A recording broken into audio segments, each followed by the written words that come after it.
2 o'clock. Harding. Hug. Johnson. Melton. Rowe. Bagley. Mr. President. Please rise for the pledge and remarks by Councilmember Melton.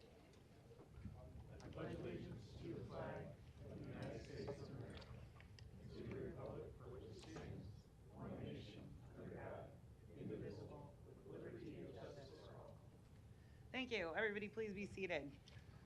With Valentine's Day just tomorrow, I'm wishing all of you a very happy Valentine's Day. I want to congratulate any Chiefs fans out there on your team's win. My parents were born and raised Kansas City, so go Chiefs. They were very happy. But in order to love your loved ones, you also have to keep a healthy heart. February is also National Heart Month. So I would encourage everybody to make sure that if you're having any heart issues, make sure you make an appointment, have a check done, because you never know. One in 5 deaths are caused by cardiovascular disease or high blood pressure. So I think all of us here know somebody that's been affected by heart disease or have lost somebody to heart disease. So I would implore all of you, please, you got to love yourself in order to love others. So make sure you take care of yourself and your heart. And I wish you all a happy Valentine's Day. Thank you. An affidavit of publication is on file for the pre-council and city council meeting, and a current copy of the Open Meeting Act is posted in a white binder on the east wall of legislative chambers. Good afternoon. Welcome to the Omaha City Council. We appreciate having you here today. We look forward to hearing from you on our many items. I encourage you to turn your cell phones off or at least to vibrate. Item 6, to consider a Class CKCS liquor license for Lit Cigars and Spirits located at 910 North 16th Street. A is communication from the Planning Department regarding a permit for the outdoor area. Public hearing and vote on number 6 is today. Proponents, please. Good afternoon, Mr. President, council members. My name is David Houghton, 2804 South 87th Ave.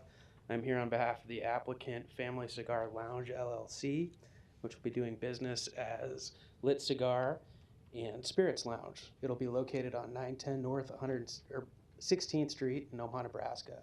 Zip code is 68102. We're excited about this on behalf of our applicant, and if you have any questions, I'd be happy to do my best to answer them for you. Thank you. Any other proponents today? Seeing none, any opponents? Public hearing is closed. Ms. Johnson. Yes, Mr. President. Motion to approve. Second. There's a motion and a second to approve. No further lights. Roll call. Harding. Yes. Hug. Yes. Johnson. Yes. Melton. Yes. Rowe. Yes. Bagley. Aye. Mr. President. Yes. Motion passed 7-0. Item 7, a resolution to approve the preliminary plat for Banghart Edition with a waiver to Section 5384A lot depth located at 9205 North 156th Street. Planning Board and Planning Department recommend approval. Public hearing and vote on number 7 is today. Proponents, please. John Blumenthal, 1700 Woodman Tower, on behalf of the applicant Tim Banghart, asking for a replat so that we can applicant can construct a new residence on the lot. Happy to answer any questions you have. Thank you. Any other proponents that want to speak today? Seeing none, any opponents? Public hearing is closed. Move approval. Motion second to approve. Roll call. Harding. Yes. Hug. Johnson. Melton. Yes. Rowe. Yes. Bagley. Aye. Mr. President. Yes. Motion passed 7-0. Item 8, a resolution to approve the preliminary plat for Schuler Edition with a waiver to Section 5399 sidewalks located south of 230th Street and Edgewater Road. Planning Board and Planning Department recommend approval. Public hearing and vote on number 8 is today. Proponents, please. Good afternoon. Andrew Reck, 14503 Grover Street, with Foley Schuld Engineering here representing the applicant, here to answer any questions. Thank you. Any other proponents that want to speak today? Seeing none, any opponents? Public hearing is closed. Second. Motion to approve in a second. Roll call. Harding. Yes. Hug. Yes. Johnson. Yes. Melton. Yes. Rowe. Bagley. Mr. President. Yes. Motion passed 7-0. Item 9, a resolution to approve the preliminary plat for West Maple Hills located northeast of Big Elk Parkway and West Maple Road. Planning Board and Planning Department recommend approval. Public hearing and vote on number 9 is today. Proponents, please. Scott Brown, 1925 North 120th Street, with Quantum Real Estate. We're the applicants. This is a mixed-use project, about 35 acres, located at 183rd and Maple Streets. The planning department recommended approval. Planning board voted unanimously to consent to approval, and we're here asking for approval today. Okay. If there's any questions, I'm more than happy to answer them. Thank you. Any other proponents? Thank you, Mr. President. Council members, Brad Hike, 10836 Old Mill Road with TD2 engineers for the project. Am I able to show some exhibits? Yeah, I think you just move the arm all the way up there. It'll come on for you. Make sure it goes all the way up.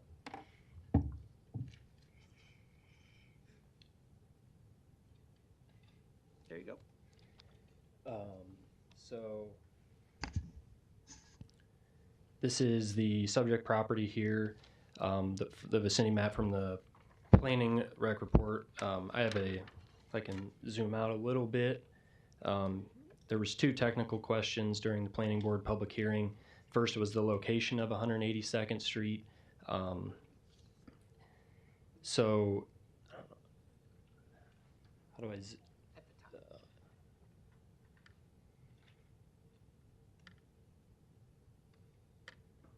Okay, so this is a little more 30,000-foot view of the project area.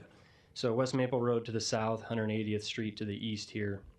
The subdivision to the north contemplated that George Miller Parkway would route this direction and tie into what is George Miller Parkway at 180th Street.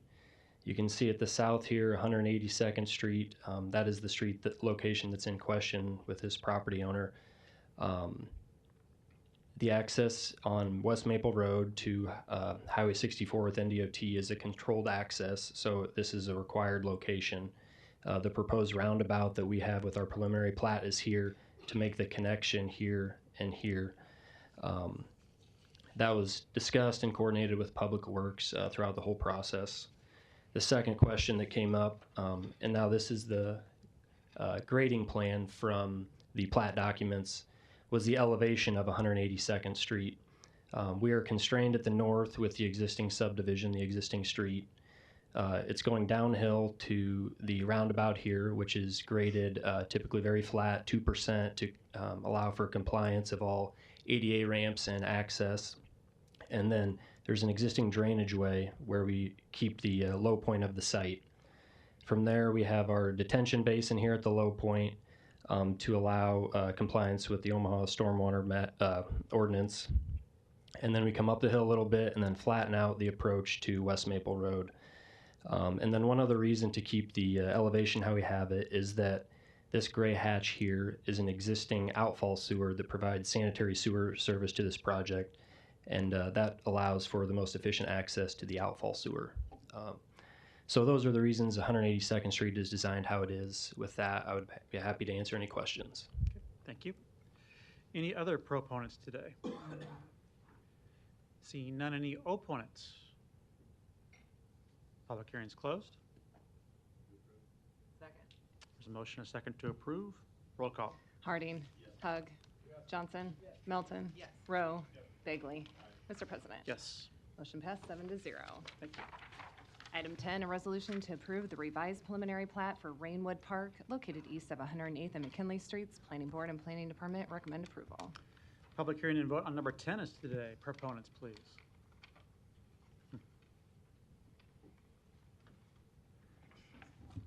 Council members, John Blumenthal, 1700 Farnham Street, Omaha, here on behalf of applicant Backcountry Holdings. And again, we're here to answer any questions you may have. Thank you. Any other proponents? Seeing none, any opponents? Public hearing's closed. Move the approval. Motion a second. Roll call. Harding. Hug. Johnson. Melton. Rowe. Bagley. Mr. President. Yes. Motion passed 7-0. Item 11, a resolution to approve the preliminary plat for Woodbrook Valley South, located southwest of 185th Street and Kansas Avenue. Planning Board and Planning Department recommend approval. Public hearing and vote on number 11 is today. Proponents, please. Good afternoon, members of the council. My name is John Coolidge, engineer for the project, 14710 West Dodge Road, here on behalf of the applicant, Celebrity Homes. Woodbrook Valley South is a 40-acre residential subdivision with 130 lots. It's located northwest of 180th and Fort, and we're planning on grading it this spring. Happy to answer any questions. Thank you. Any other proponents? Seeing none. Any opponents? Public hearing's closed. Move the approval. Motion and a second. Roll call. Harding. Hug. Johnson. Yes. Melton. Yes. Rowe. Bagley. Mr. President. Yes. Motion passed 7-0. Items 12 through 14 can be considered together for Woodbrook Valley, located south of 186 and Ida Streets. Planning Board and Planning Department recommend approval. Item 12, an ordinance to rezone this property from AG District to R4 District. Item 13, a resolution to approve the final plat. Item 14, a resolution to approve the subdivision agreement. Public hearing and vote on items 12, 13, and 14 are today. Proponents, please. Hello, John Coolidge here on behalf of the applicant, 14710 West Dodge Road. Woodbrook Valley is located somewhat adjacent to Woodbrook Valley South, which makes for great naming in our office. But it's a 60-acre, 200-lot subdivision. It's been graded, and we're ready to start public improvements. And I'd ask for your approval. Thank you. Any other proponents? Seeing none. Any opponents? Public hearing's closed. Second. Motion and a second to approve. Roll call. Harding. Hug. Johnson. Melton. Yes. Rowe. Bagley. Mr. President. Yes. Motion passed 7-0. Items 15 through 17 can be considered together for Deer Crest North, located southeast of 114th and State Streets. Planning Board and Planning Department recommend approval. Item 15, an ordinance to rezone this property from DR District to R4 District. Item 16, a resolution to approve the final plat. Item 17, a resolution to approve the subdivision agreement. Public hearing and vote on items 15, 16, and 17 are today. Proponents, please. John Coolidge, Lamprey Nearson, 14710 West Dodge Road, here on behalf of the applicant, Celebrity Homes. 123, and I'll be out here today, I hope. Deer Crest North is 146-lot residential subdivision on 45 acres at 114th and State. It's been graded, and we have a sanitary sewer contractor on board and ready to start the project. Happy to answer any questions. Just do them all at once, huh? Very, very efficient. Any other proponents on these items? Seeing none. Any opponents? Public hearing's closed. Move the approval. There's motion and a second. Roll call. Harding. Hug. Johnson. Melton. Yes. Rowe. Bagley. Mr. President. Yes. Motion passed 7-0. Items 18 through 21 can be considered together for Avenue 1, Replat 5, located southwest of 192nd Street and West Dodge Road. Planning Board and Planning Department recommend approval. Item 18, an ordinance to rezone this property from DR District and MU District to MU District. Item 19, an ordinance to approve a major amendment to a mixed-use district development agreement. Item 20, a resolution to approve the final plat. Item 21, a resolution to approve the subdivision agreement. Public hearing and vote on items 18 through 21 are today. Proponents, please. Mr. President, members of the council, I appreciate you guys listening to our cases today. My name is DJ Hinman, 16820 Francis Street here in Omaha. Here to answer any questions that you guys might have. Thank you. Thank you. Any other proponents today? Seeing none. Any opponents? Public hearing's closed. Motion and a second to approve. Roll call. Harding. Hug. Johnson. Melton. Yes. Rowe. Bagley. Mr. President. Yes. Motion passed 7-0. Items 22 through 26 can be considered together for Coventry Wood, located northeast of 216th and Harrison Streets. Planning Board and Planning Department recommend approval. Items 22 through 24, ordinances to rezone this property from AG District to DR District, R4 District, and R5 District. Item 25, a resolution to approve the final plat. Item 26, a resolution to approve the subdivision agreement. Public hearing and vote on items 22 through 26 are today. Proponents, please. Thank you, Mr. President, members of the council. Larry Jobin, 11440 West Center Road, appearing on behalf of the developer. And the development with me today is Caleb Beasley of E&A Consulting, the consulting engineers on this particular project. This is a 174-lot subdivision at 216th and Harrison. We're just here to answer any questions that you might have. Thank you. Any other proponents? Seeing none. Any opponents?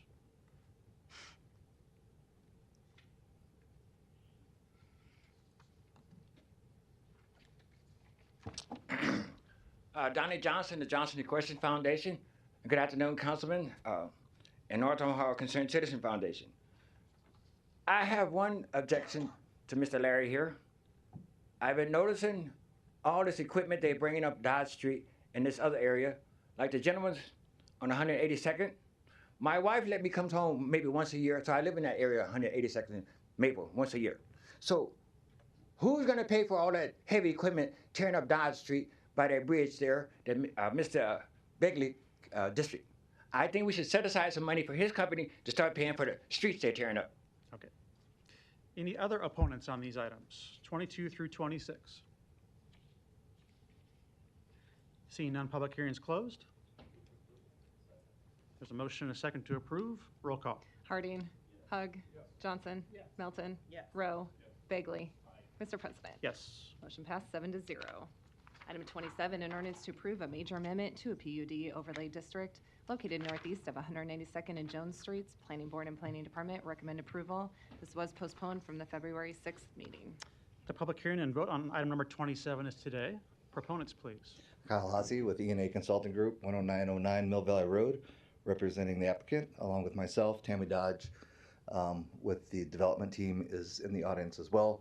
The property we're looking at is 38 acres located on the corner of 190th and Jones. It's 192nd Street. It is currently zoned R6 with a PUD.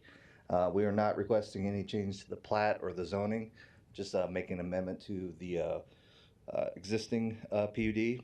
The current PUD includes 272 units of traditional three-story mixed family or mixed multifamily units and some eightplexes. We are proposing to have 135 detached single-family units for rent, a cottage-type units. We also held a neighborhood meeting on October 19th where we had only one person that showed up, but they were very positive in their response to the proposed plan. With that, I'll make myself available for any questions you may have. Thank you. Any other proponents today? Seeing none, any opponents? Public hearing's closed. Second. There's motion to approve in a second. Roll call. Harding. Hug. Johnson. Melton. Rowe. Bagley. Mr. President. Yes. Thank you. Motion passed 7-0. Item 28, an ordinance to approve a PUR overlay district located at 3204 North 16th Street. Planning Board and Planning Department recommend approval. B's Communications in opposition. Public hearing and vote on number 28 is today. Proponents, please. Good afternoon, Don Curry, Talented 10th Group, 3324 North 16th Street. And I come to you all today to ask for approval of the PUR that has been approved by the board and also the planning department. And I humbly ask this because I know you guys have gotten letters in reference to opposition for this project, which is 3204 North 16th Street, and I'm currently developing 3324 North 16th Street. And the primary reason that I'm getting for opposition to these projects are because they don't conform to the neighborhood. And, you know, I just want clarity from the people that are going to be opposed, that have opposed me from really day one for this project as to this. And this is on the corner of 16th and Pinckney. So this is one block north of 16th and Emmett. So again, this is just for the sake of showing you all what's over there now. That building there, it needs to be condemned. There's a sign on it that says "Keep Out." It's approximately, it's a little bit shorter than currently what I'm building now on 16th and Emmett. But again, I just wanted you all to get perspective as to what I'm up against, because I don't know what more I can say at this point. And you know, I understand the situation that I've encountered with planning and the board in reference to 3324 North 16th Street, which is the development you'll see in a few minutes in this video. So, and then that situation was purely a matter of me kind of being ignorant to exactly what the PUR meant, which is that that's law. I can't change anything without having the approval of the planning department or the board.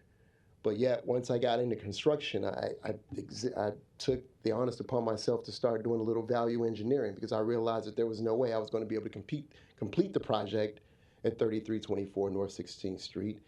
And given where we are right now, I have more than enough funds to complete that project. So contrary to what you all may have read in the letters of opposition, this is not a situation in which I'm out of money. And I'm fully financed for 16th and Spencer also. So I'll speed this up for you.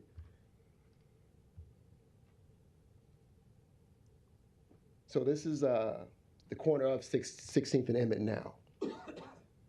And this is currently what we're building on the corner of 16th and Emmett. The project that was approved for 16th and Spencer, 3204 Spencer, pretty much mirrors what we're looking to complete on 16th and Emmett. From the standpoint of the color, we're going with the brick facade as well, and we're wrapping the brick around the size of the building also. We're also including a 3-car garage on the development on 16th and Spencer at 3204, what I'm standing here in front of you all about now as far as approving. So again, as I told the planning board and I told the planning department, I truly apologize, and it wasn't as if I was thumbing my nose at the rules and regulations, but it was a matter of me just not getting proper guidance from my design team on 16th and Emmett or 3324 Emmett in reference to what I could and could not do after the permit was issued. So here we are now speaking to a separate project, which is 3204 North 16th Street, but everyone that's going to come up here in opposition is truly going to point out to you all that I'm not building what I said I was going to build, which, you know, again, that is currently the situation, but we're working through this issue now with the planning department. And, you know, again, my intent by showing you all this video was just to give you an idea as to what the neighborhood currently looks like, because as I said, I'm baffled with just how much energy is being put into a new construction project in an area that probably hasn't seen any new construction developments. I'm going to go out on a limb and say maybe at least along the 16th Street corridor from Lake going to I'm going to say Emmett Street, probably in the last 10 years. And again, I'm focusing on 16th from Lake to Emmett Street. And this is a new construction project. And I guess what I'm getting at is that if much more energy was put into requiring the current residents, the current owners or landlords of these properties over here to put more upkeep in the exterior of their properties, we'd have a beautiful neighborhood over there. Because a lot of the issues that we have over there now, how these homes look, and these are homes that, you know, some of the opposition are walking out of their front door and seeing every day. But there's an issue with what I'm doing as far as new construction, and I just don't get it. I really don't, because it's not as if I'm not a child of that neighborhood. I lived at 1622 Emmett Street.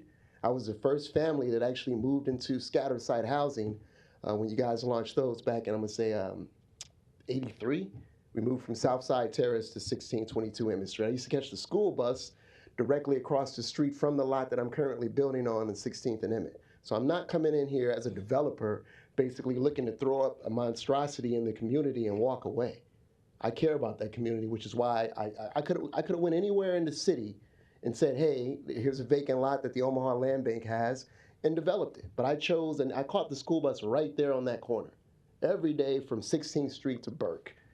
So I'm a proponent of the community, I'm an advocate of the community, and I do believe that what I'm doing, I know what I'm doing, falls within the master plan as far as you all wanting to see more 3 flats, 4 flats, and 5 plexes in the city.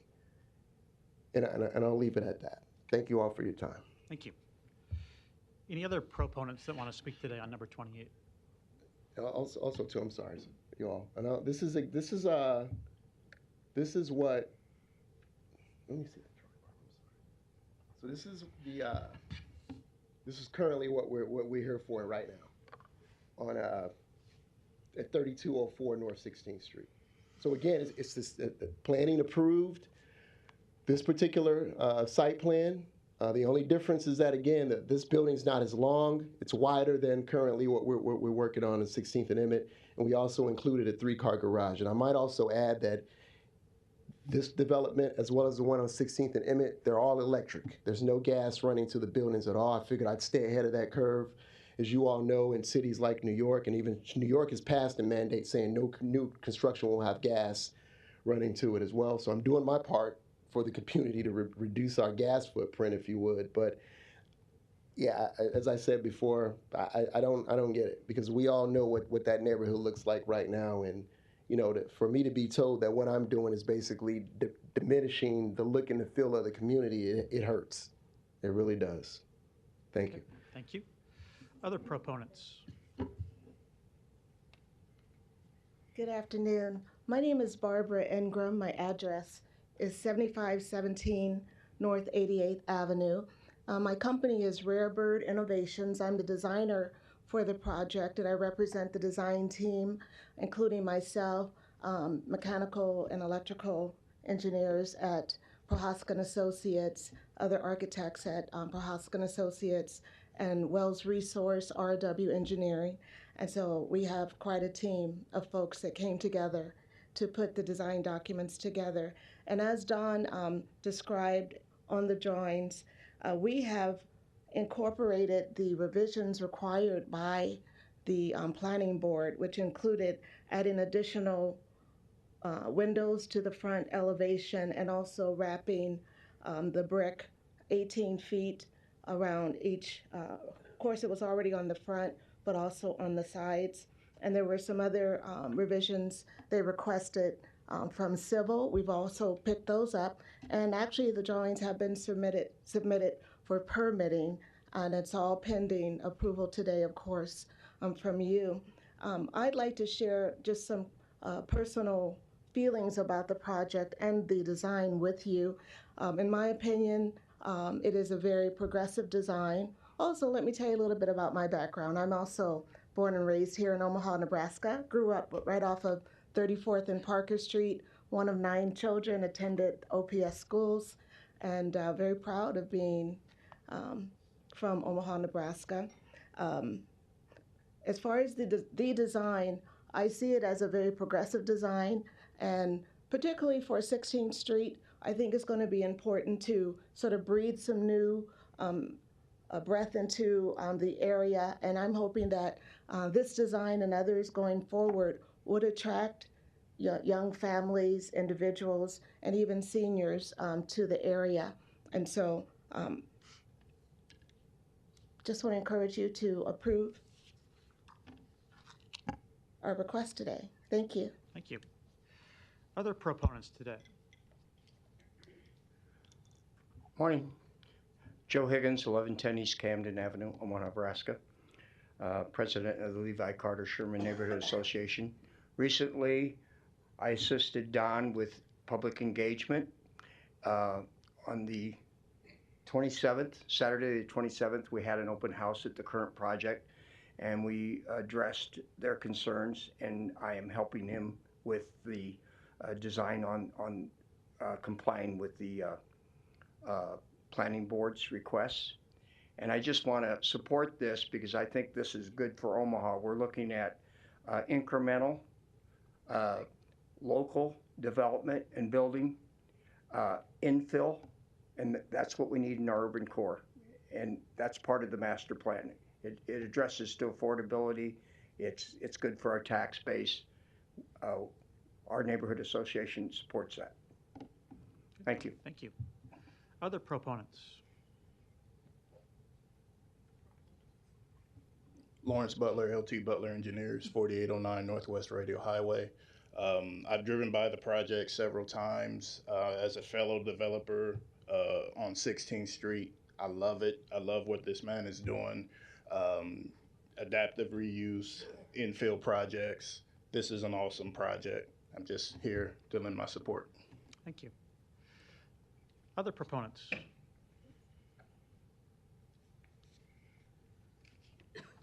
Good afternoon, Brenda Council, 1615 Wirt Street, and I stand before you today in support of the project at 3204 North 16th Street. I've lived in my home nearly 20 years, and during that entire time, exactly 1 block away from 3204 16th Street, that lot has been vacant. It's been vacant, it's been overgrown. The only use that has been put to in the last 20 years is periodic gardening. This project will provide for quality, affordable housing in an area where we have heard over the last several years of the need for more quality, affordable housing. It also provides an opportunity for a young entrepreneur from that community to begin to develop the capacity to build projects throughout the city of Omaha. We've had projects at 75 North, we've had projects at the Spencer Street Homes, and there's been a hue and cry from the community to see more BIPOC, that is Black and Indigenous people, engaged in the construction of those developments. Mr. Curry and his team are moving in that direction. They're building the capacity for us to see more developments being undertaken and completed by individuals who live and come from that community. I'd like to see the project move forward. If you look along 16th Street, there are several multi-family units that exist there now. I'm sure that Mr. Curry will comply with all of the planning department's rules and regulations. I spoke to him after the issue on 16th and Emmett and the need for him to make sure that he was doing the things that he needed to do to make these projects go forward. But I would like to see this development move forward, that land placed into a use that satisfies a need in our community. I'd like to see more development along North 16th Street to meet those needs. Would the ideal be to see more single-family residents? Yes, but here's a piece of property that has sat vacant for 2 decades without any development. So I would urge the City Council to approve the building permit for 3204 North 16th. Thank you. Any other proponents today? Seeing none, any opponents? Please come down.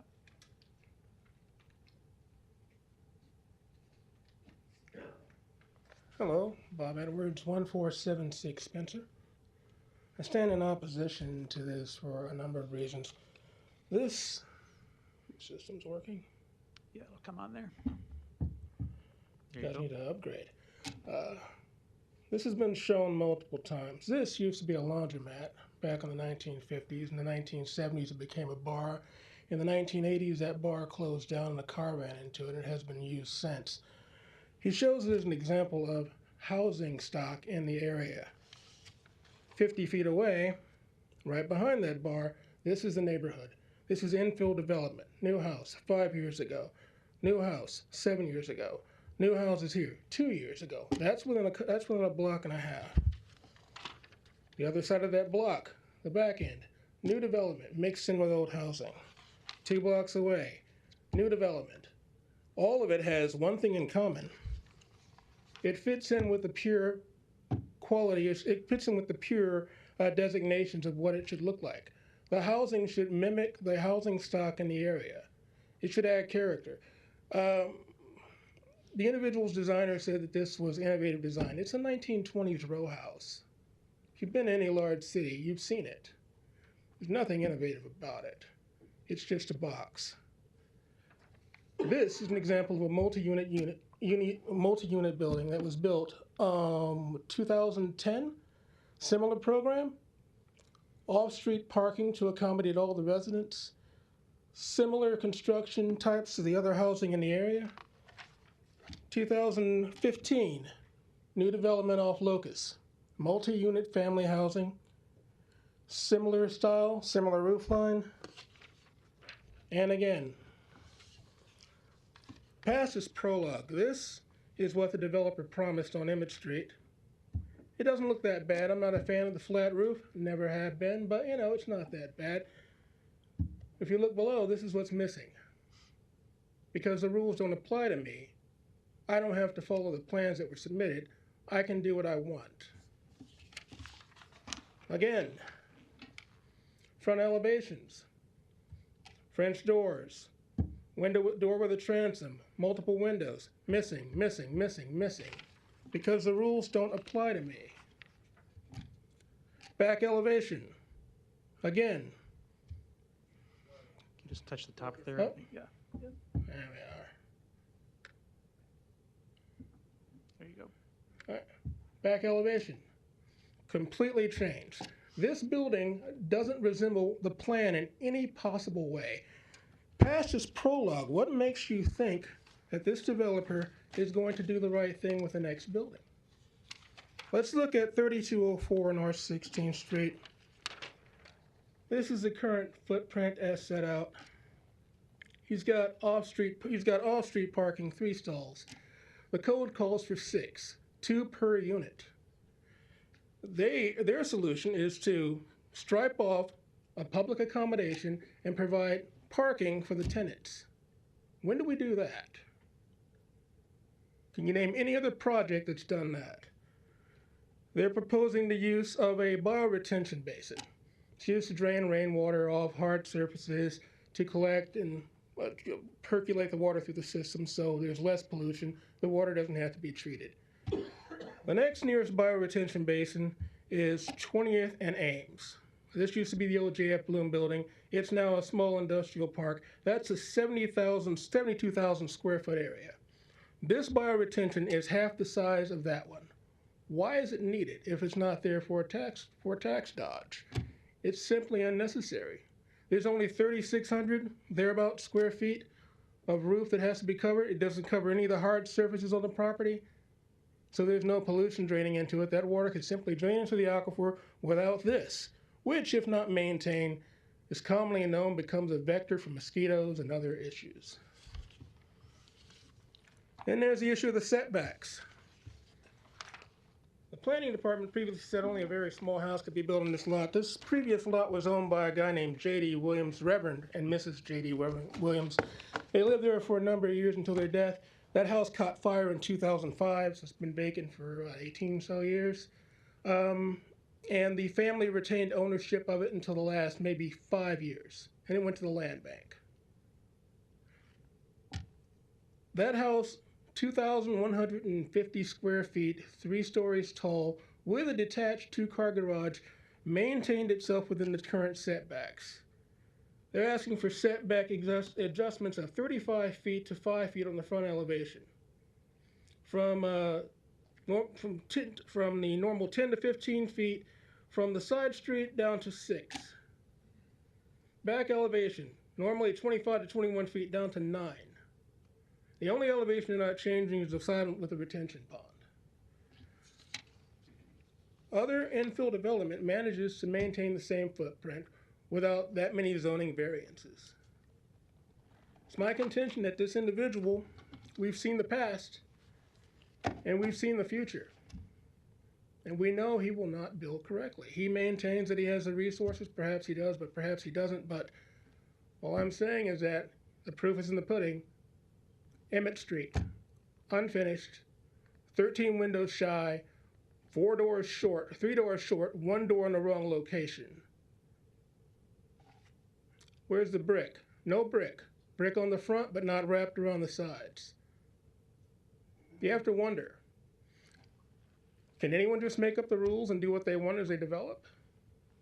If you approve this, you're making a mistake without getting some sort of surety bond or some sort of assurance that he will follow the code and the plans, because the current place he's building, I check with the planning and permits departments. There's been no framing inspection done. I wasn't aware that you could close up a building and start to site it without having a framing inspection. Just makes you wonder. Okay. Thank you. Any other opponents today?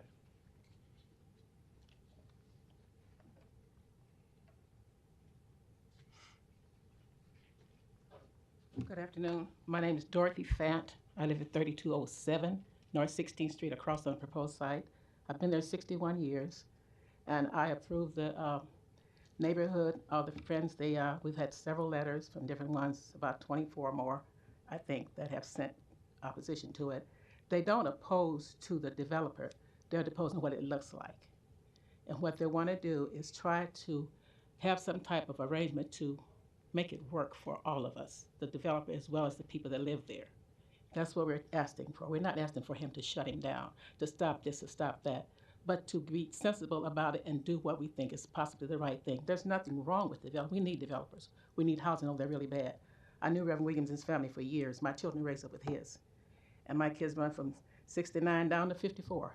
And I'm proud of that. But we live in that same house across the street. And those houses on that side of the street are well kept up. They are not slums. They are not. That's all I have to say. Thank you.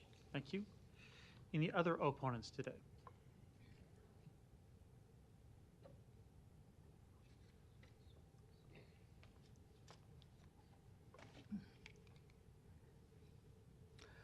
Cheryl Weston, 1822 Emmett Street. And I'm here today in opposition. And as I've said before, we're not in opposition of Mr. Curry being a developer. We're in opposition of what's being built. Yes, you have probably all heard about the fiasco at 3204 or 32 whatever. It's on the corner of 16th and Emmett. As he said,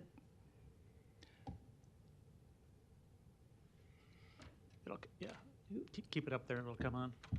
There? A little higher, yeah.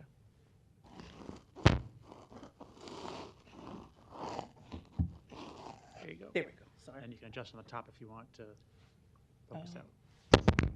There. As he said, that is the one that was denied by Planning Board last week. And there has been discussion with Mr. Curry about that, and the changes are being made. However, has he received the approval from them, or is he just going ahead and making those changes? Let me get it. I understood, and I've talked to Mr. Curry after last week, and I can understand that perhaps on that prior drawing that the French doors and the balcony, there was not, it's more for look. I can accept that, but there's nothing to say that the French doors couldn't stay or that. There's none of that that we see that's going to be in this new one, because the new one is pretty similar just to this one.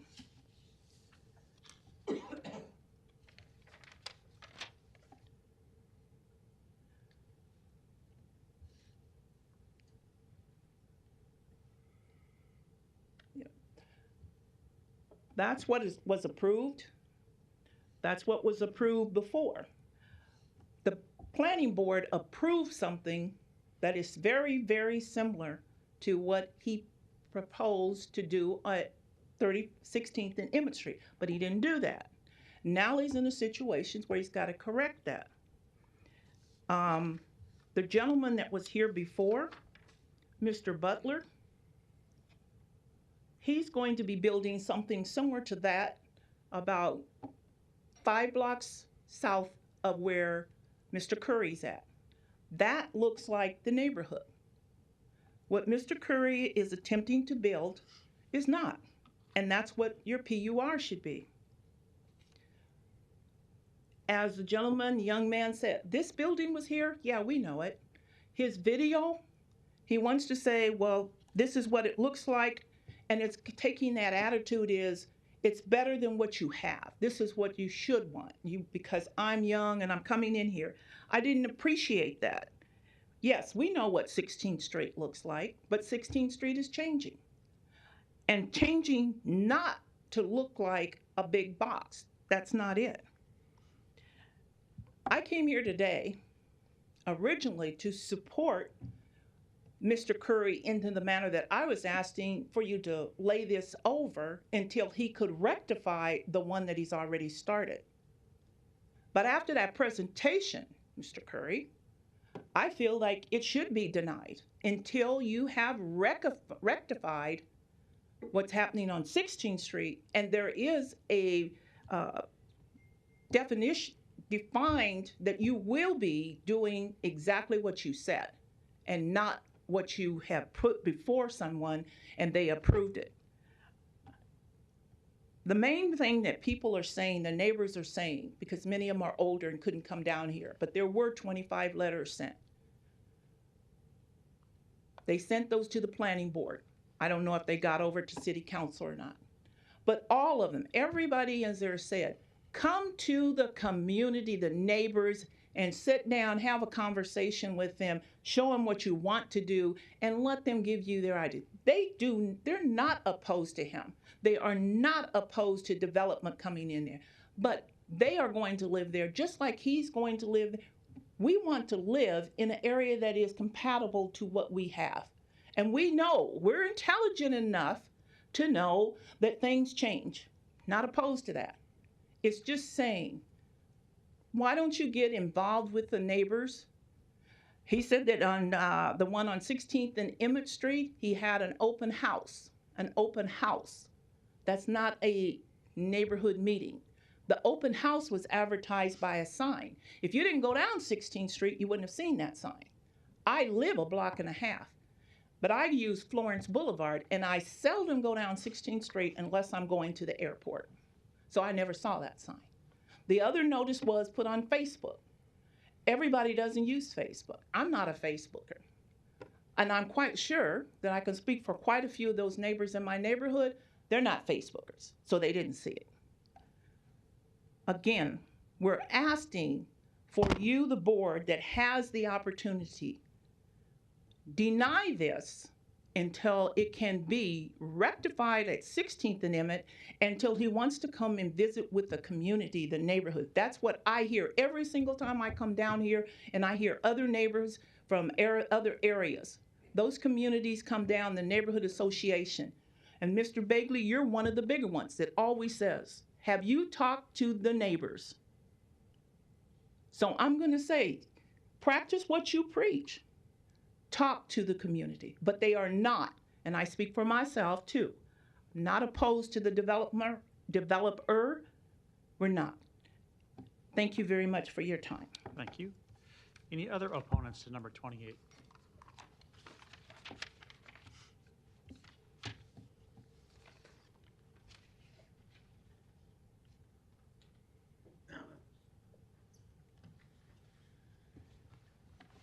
Larry Storr, 5015 Lafayette Avenue, Omaha 68132. I spent a few hours last night going through the documents on this in case you're interested. I'm opposed to it for a number of reasons. I think they do deserve more on North 16th Street and Spencer Homes area. I've lived here since 1971, and I know a lot of the news stories about that area and areas that are getting work and areas that aren't. But I'd also like to keep this type of thing out of my neighborhood, which is the Dundee area. Because once it gets here for one public hearing, it's out of our hands. You can come back to next week with an amendment that changes everything. And even the documents that I read last night on this, it's kind of like a bait and switch. It can change at any time, but we only get one crack at it, and that would be like today, to oppose it. We can't stop it because it's already decided. How many meetings has there been on this which citizens cannot attend? But it's already decided, cut and dried. You may put a hold on it for right now today, but you'll come back next week with an amendment, and we don't have a chance to speak about it. Now, I don't know what's going on. I do want to commend you for allowing more than 3 minutes of conversation with your citizens. There are no other political bodies in this state that are allowing that anymore. The Douglas County Board took it away January 23rd. The state legislature's trying to take it away. The City Council of Fremont's trying to take it away or limit it to 3 minutes. Why all of a sudden are we getting more than 3 minutes conversation time? But it's not really conversation, is it?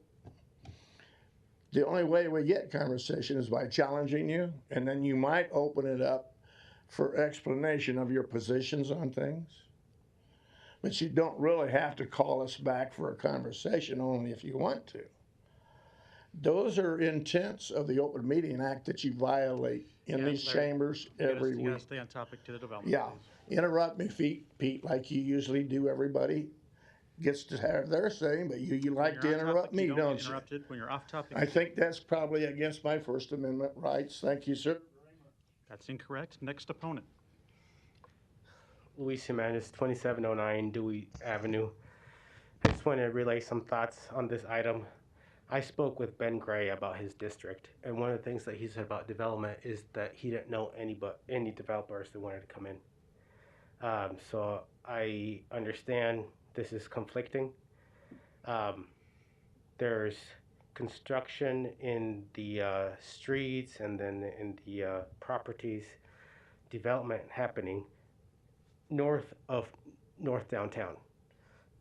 I had a terrible accident going in during the winter one time, going through there on my bike. So I know that this place is being developed. However, I think that you have, like they were saying, you have an opportunity to decide how this is going to go forward. One thing that I don't understand is the density issue. Like if you want to provide density in this development, you're doing that in north downtown. How far are you going to go with density northward when you go into the district, Juanita's district? And it's also conflicting because you don't have area to develop.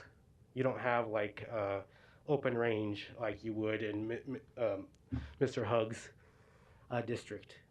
Here, it's what I say, it's landlocked. So every spot is precious to the community because the development isn't like you have options for it. And here you saw that they had this plot of land, and so they just built a box in there. And then my personal thought on the design is that they should have some engagement interaction with the exterior. There was a spot where there was one level, they didn't have a second level. That'd be a nice platform for a balcony for families to step out, maybe have some grilling. But just to put up a box anywhere is easy to do. And in District 2, the land has already been developed through history and so forth. Anyway, thanks for your time. Thank you. Other opponents? Donnie Johnson, the Johnson Equestrian Foundation, and North Omaha Concerned Citizen Foundation. As I mentioned before, my wife let me come home every now and then on 182nd and Maple. I like the area. I don't think it's a good idea to destroy this young man's dream. He's doing a wonderful job. I think the two sides should come together and continue to let this young man become a Mr. New Peter Kiewit. Thank you. Any other opponents to number 28? Seeing none, the public hearing is closed. Ms. Johnson, you're recognized. First, Mr. President, I would like to recognize that this, what's before us is in District 2. And so that I would ask that also before we make a motion, that comes from me since I am the representative and was elected to do so. Mr. Carey, if you could come up.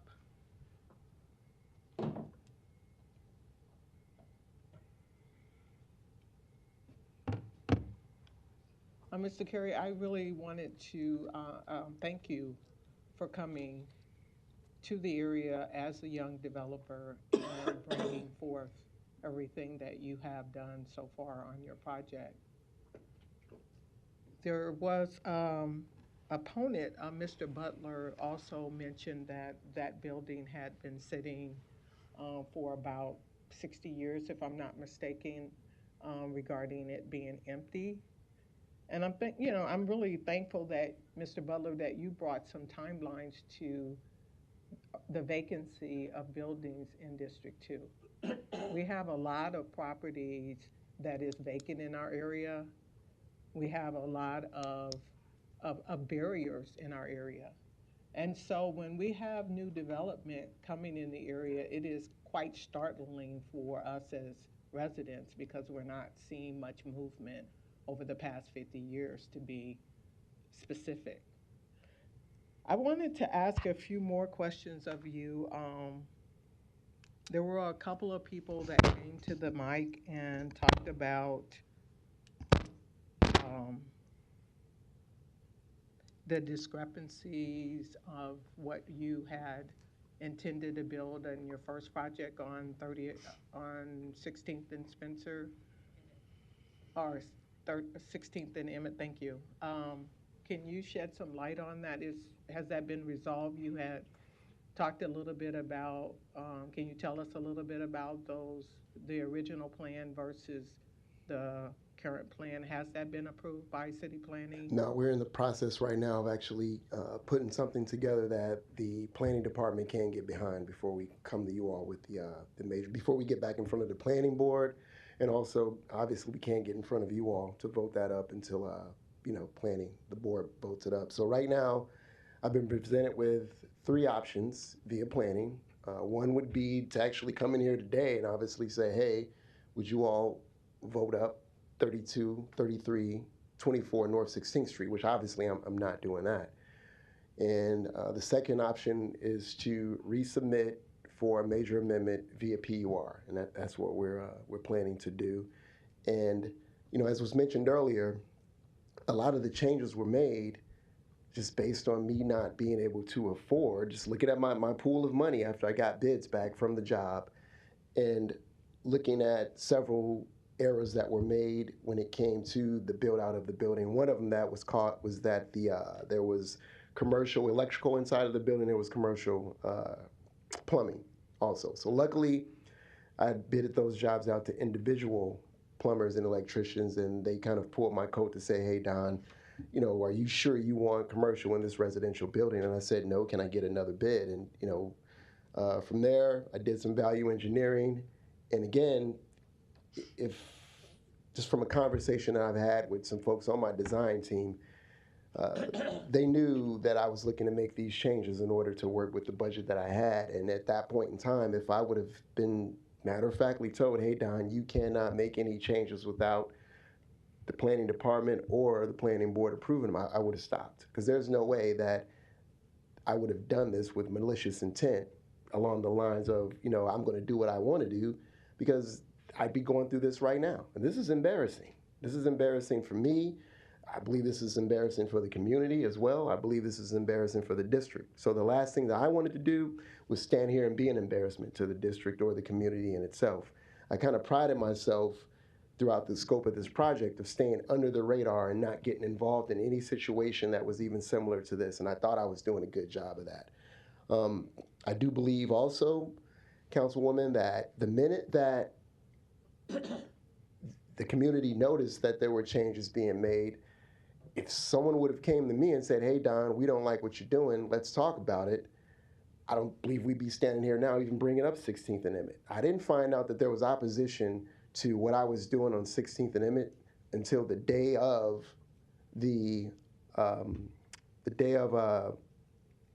my planning board vote for 3204 North 16th Street. No one said a word to me at all until that particular day. So, that kind of struck me, because again, I'm like, hey, I'm here. I'm over here every day. Someone could have came to me and said, we don't like what you're doing, and stopped me, instead of, we could have had a conversation instead of getting in front of these bodies and having this conversation about North Omaha. So you mentioned that you had been working with the city, more specifically the planning board. Did they advise you to reach out to the neighborhood or to the community to get input? Yes. So that engagement, when you pieced that together, you mentioned that no one had said anything to you. So when you were reaching out, no one said anything to you about what they were feeling about the project? Well, how we went about it was that one, Facebook was a means of marketing it. We had the signs on 16th Street and one on Emmett. And then we actually did some calls too. We placed a call to the president of I want to say it was like the 16th Street Neighborhoods Association or something of that sort. And we were matter-of-factly told that we're not coming. We want them to tear it down.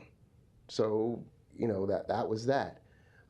If I can go back for a second too, in reference to the damage that was thrown out to 3204 North 16th Street, the gentleman mentioned a biohazard retention pond in which I was gaming to get tax credits for. That's not true. We were astute enough, as far as the design team, to realize that we did not need a retention pond. The only reason that we even thought that we needed a retention pond was because for 3324 North 16th Street, it was built into the design of that one, but come to find out we didn't need it there. So there's no biohazard mosquito breeding retention pond being placed on any of my developments at all. So you mentioned that you reached out to a neighborhood association. Was the young lady named Kathy Harris? Yes, that's what I didn't speak with her personally, but my co-partner, Mr. Higgins, actually spoke with her. And he was matter-of-factly told that he shouldn't be calling her. He didn't have the right to. And it was none of his business. And that we want him to tear it down. We will not be attending this meeting. Because we thought that by reaching out to her, that would be a full force way of us getting it out, spreading a broader net out into the community. And that didn't work in our favor. But there were 17 people that showed up. There were 3 people that were initially in opposition of the project, but once they took a tour and got to see the scale of each individual unit, one individual said that, she'd consider moving in one of them. And then also, too, I'd like to add that we're nowhere near done with the exterior of the project. We're still under construction. Right now, we're focusing on the electrical, the plumbing, and the framing as well. Sir, there has been an inspection for that, for the framing. Okay. Well, I speak with anyway. Remarks to us, if you would, please. Anyway, so yeah. So like I said, I don't get it. I mean, and I get it, I guess, in a sense, because as age was thrown out earlier as far as how old the residents are in the community. So as far as they're concerned, I'm dropping a spaceship in their community. But as a developer, and by doing affordable housing, there's no way that a single family home, and let alone going wide instead of building up, would even make any sense. That's one reason that a lot of developers don't even step into the realm of affordable housing, because it just doesn't make sense at all from a financial perspective. And luckily, certain components have lined up for me to be where I am now. And yeah, I made a huge mistake on 16th and Emmett, or 3324, but that'll never happen again. You'll never stand in front of me. I'll never be standing in front of you again with something like that on my back or burdening me. I guarantee you that I learned a very important lesson there. So did the planning department share with you the number of neighborhood associations in that area? Because the one that you mentioned, Kathy Harris, in which she is the president, she's not the president of the area in which your property was built on. She's not the neighborhood president there. No, I relied on Joe as far as using his resources to reach out to folks in that area. And, Right. Again, we feel as though, again, just based on us setting up the signs on 16th Street and Emmett Street, us kind of reaching out to people within our network that I know that live in that area, we had a nice turnout. And I subtracted maybe 4 people that were friends of mine, but it was 17 people that I've never seen before that were all from the neighborhood that showed up. So you mentioned, I'm asking if you got a list of the neighborhood associations nearby from the city planning department. I didn't personally, but I'm sure Joe did. I can't say that he did. Okay. Joe, if you could come up, please. Thank you, Mr. Curry.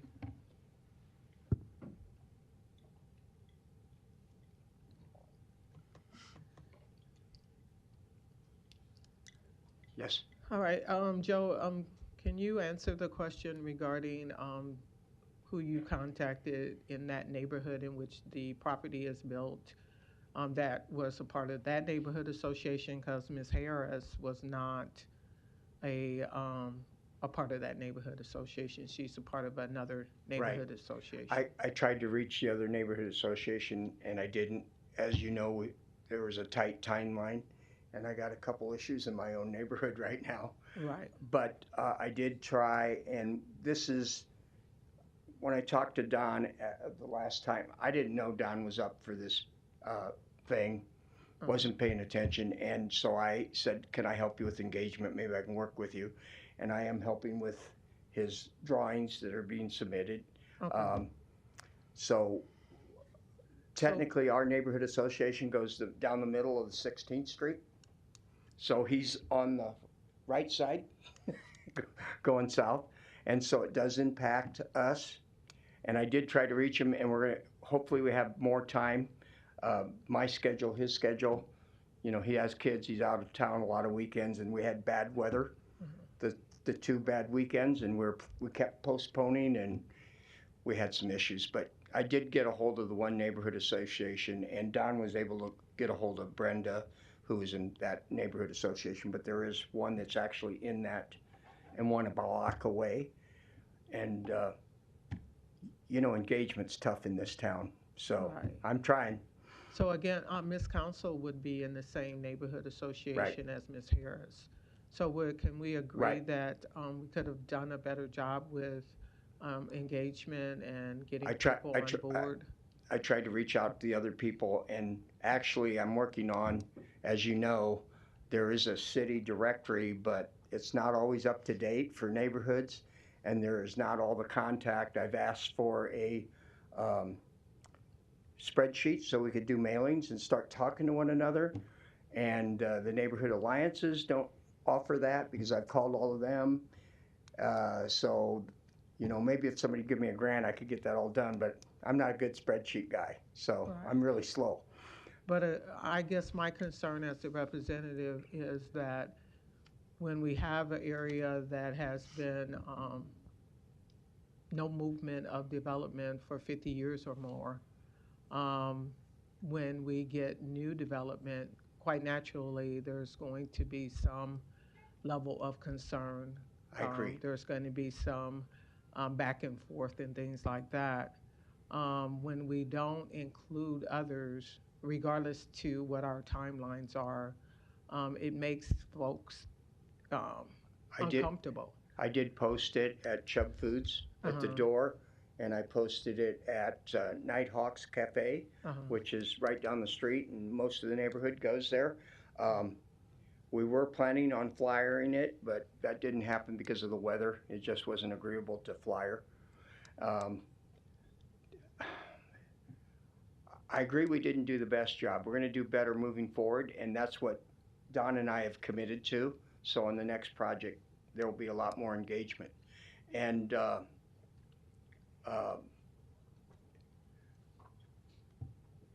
there's just a lot of things going on. I could have did better. I'm trying to get it right. So I agree with that. And Don is committed going forward that it isn't going to be, I got my approval, to heck with you. He is going to engage neighbors and have meetings. So moving forward, expect to do it better. Okay, and Mr. Curry, if you can come back up. Since we had a snafu regarding Emmett Street, and you're making changes and you're having conversations with the city planning, have you engaged in conversations with that neighborhood to keep them up to date as to what that level of communication looks like? Yes, the minute that I sat down with Barbara to kind of hash out our revamp for 3324 North 16th Street, we paused and we called Cheryl Weston to talk to her, to let her know, hey, you know, enough of this, you know, opposition and what have you, whatever's going on. You know, here we are now. We all want what's right and what's good for the community, what's a good look for the community. And I, matter of factly, told her that before we submit to the planning board, the planning department rather, that we're going to run the renderings of what we're proposing by the community. So I mean, again, it's a lesson learned on my part, because, you know, more times you never could have told me in a million years I'd be standing and having this conversation, and maybe that was just naivete on my end. You never could have told me in a million years that the community would be, you know, in arms against what I'm doing.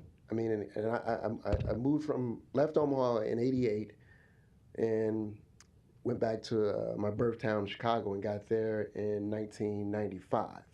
Got back to Omaha in 2016. So I've spent 21 years in a major metropolitan city, in a neighborhood that was similar to North Omaha. It's called Bronzeville, the Chicago's version of Harlem.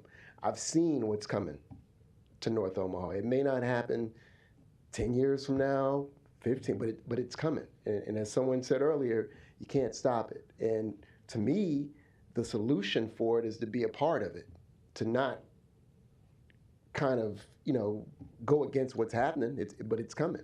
I mean, I had several people, and you were there, Councilwoman, at the open house. I had several people there that were complaining about their property taxes going up in North Omaha, in that area. One lady said her taxes went up to, basically she's paying like $5,500 a month, and she's on a fixed income. So that was her concern. A year. I'm sorry. So she's paying $5,500 a year, and her concern was whether or not my development was going to drive up, her property taxes. So I get where they're coming from, but at the same time, as I said, one of the main solutions is to actually be a part of the development, and kind of go from there, which is all I'm trying to do, for sure. So Ms.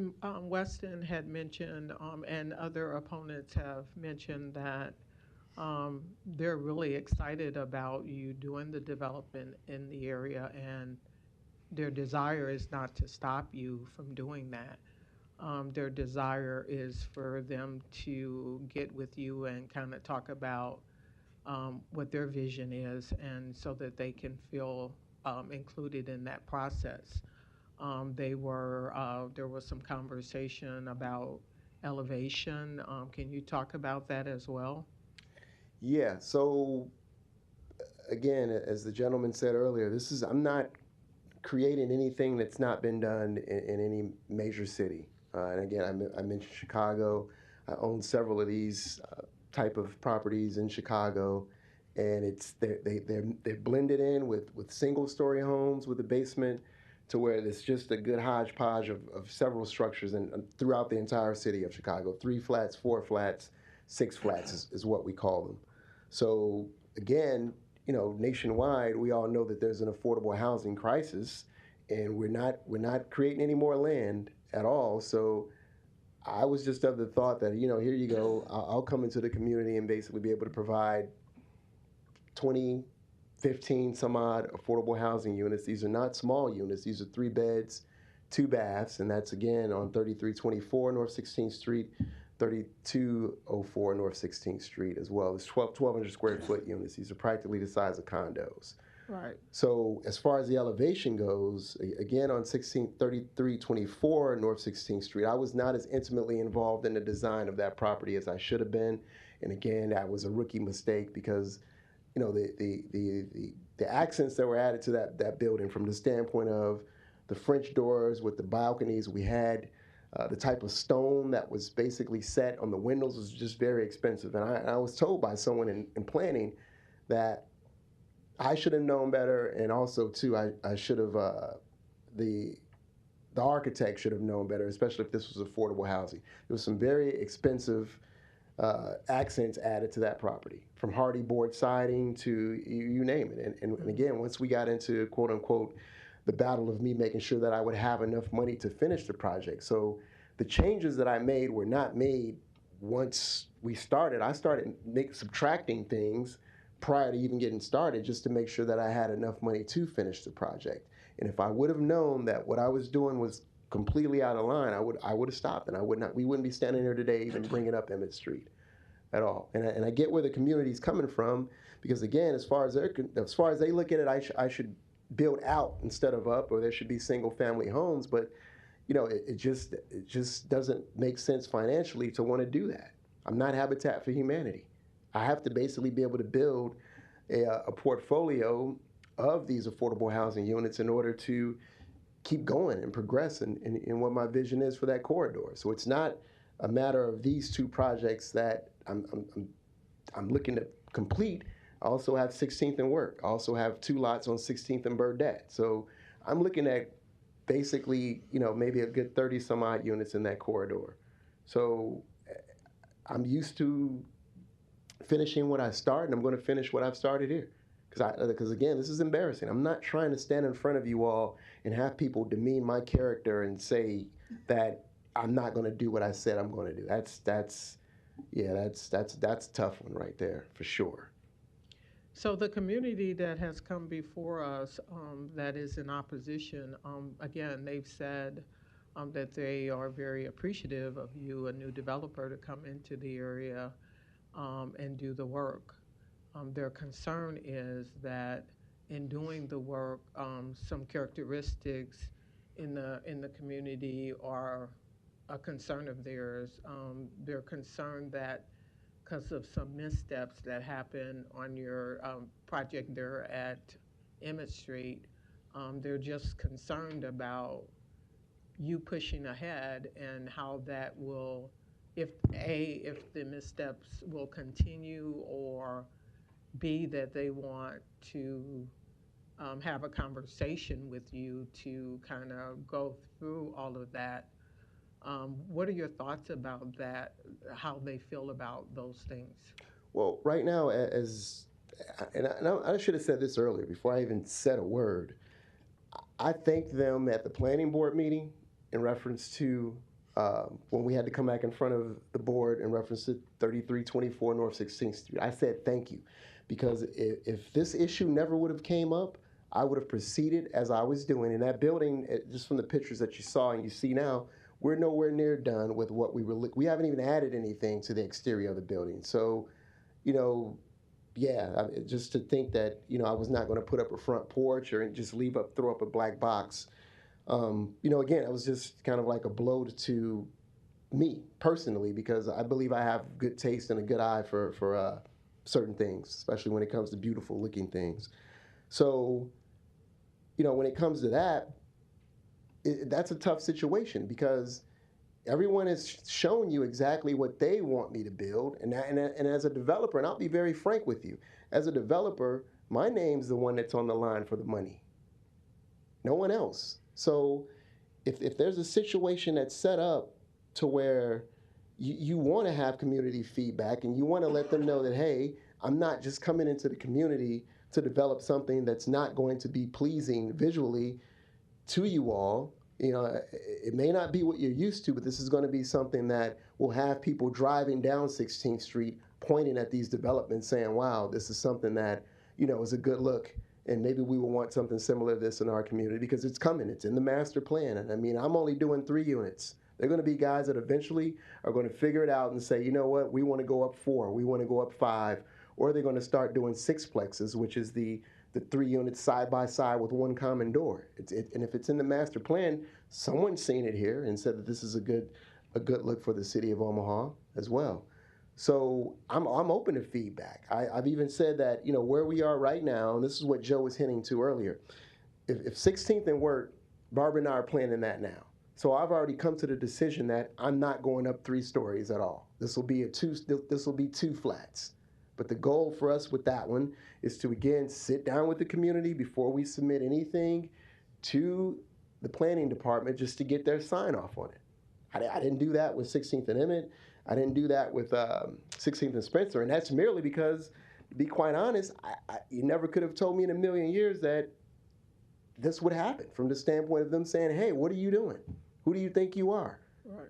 You never could have told me that. But now that I know, because I prided myself in kind of staying away from the fray of all of this, because I've seen too many, I've sat in some of these meetings and I've seen what goes on. And this is just, it's amazing and it's disheartening. But the thing about it is that, I know I'm doing good for the community, and I know I will do good for the community going forward. So, there's only so much, so much I can feel about what's taking place and what's been said, but I'm going to keep going. So, will you be receiving any federal funding from No, my financing came from Front Porch, and then also to the Nebraska Affordable Housing Trust Fund, and that was for Spencer Street. But all the financing for 16th and Emmett, 3324, came from Front Porch Investments. I was part of their innovation fund, the first round of funding that they launched. And again, everyone is speaking to the fact that these 3plexes, 4plexes, and 5plexes are the wave of the future in the city. So it was just perfect timing on my end, and as someone mentioned during the board meeting, I bought the lots from land bank. So I bought 16th and Emmett from the land bank, 16th and Spencer from the land bank, 16th and Wirt from the land bank, and then the 2 on 16th and Burdette from the land bank. So the minute that I received these deeds, the clock's ticking on my end, to where you have a 2-year window in order to basically start some form of development. So all the way around on all these projects, and even the future projects, I've crossed my T's and dotted my I's when it comes to pulling from the city's inventory of these lots that have basically been sitting in North Omaha vacant for 10 plus years. And, you know, I'm chugging along thinking I'm doing the right thing, and here we are. But as far as to answer your question, the next project will be 16th in Wirt, and I most definitely will sit down and talk to the community in reference to what our plans are for that. It will not be a 3-plex, it'll be a 2-plex, and we're looking to try to at least get 12 units over there. So I hear them, but you know, here we are now. Yeah, I guess I'm a little bit concerned about neighborhood engagement because that's really key and essential, especially for areas such as this, where we have poverty, we have income levels average being $20,000 a year. We have those kinds of things that's happening in that community. Not to mention, again, the fact that there has not been any development in that area for 50 years. So it's going to take some rallying. It will take some community effort. It will take some town hall discussions. It will take some communications for us to really embrace change from a huge deficit or a huge increase from what the normal properties are there. When we look at Mr. Butler bringing up pictures of what the current housing stock is versus yours, we have to take into consideration what those neighbors are thinking as well. And again, it's not about the what you're doing, because that's incredible. It's about the how. And we have the neighborhood here that is just simply asking you to slow down, take a moment and engage them and get them a part of it. That's what they're asking. I completely understand that. And so I guess I'm asking, as your city council rep, if you would consider delaying this so that we can take those measures, take those steps, so that we can have them and have their opinions at least considered. I'm not saying that they weren't considered, but at least have that conversation with them. I think that would be much smoother. I know that there has been some discussions that you can do other things, but that's not going to bring cohesion in our community, especially when outside forces on a continual basis provide us or get us caught up into this notion of divide and conquer. We're not in our community for many, many years. We've been fighting amongst ourselves with this divide and conquer because the system many times creates barriers for us so that we are in this mode of fight. So, I mean, your opinion is important. Their opinion is important as well.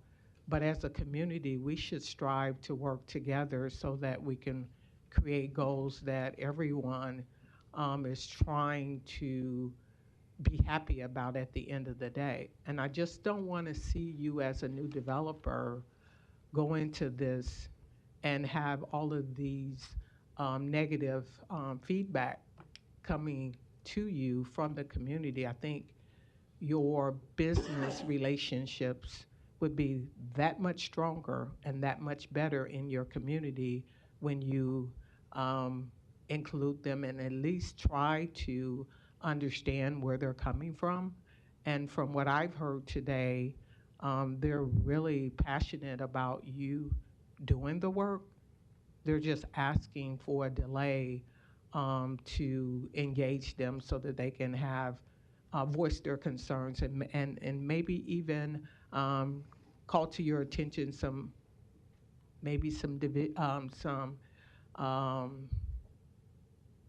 revision.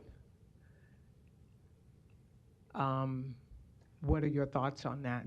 Well, Councilwoman, we have to do revisions for 3324 North 16th Street. That's a fact.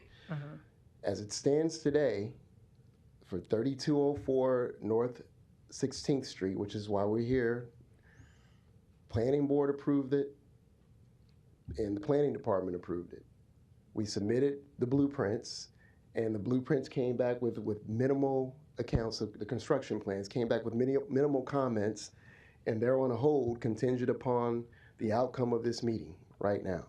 So, as I said earlier, and just being very, very frank, to where what you're saying to me is that, and this is how I'm interpreting it, and tell me if I'm wrong, that, Mr. Curry, you have, just for the sake of discussion, $1 million waiting for you to get started on 3204 North 16th Street.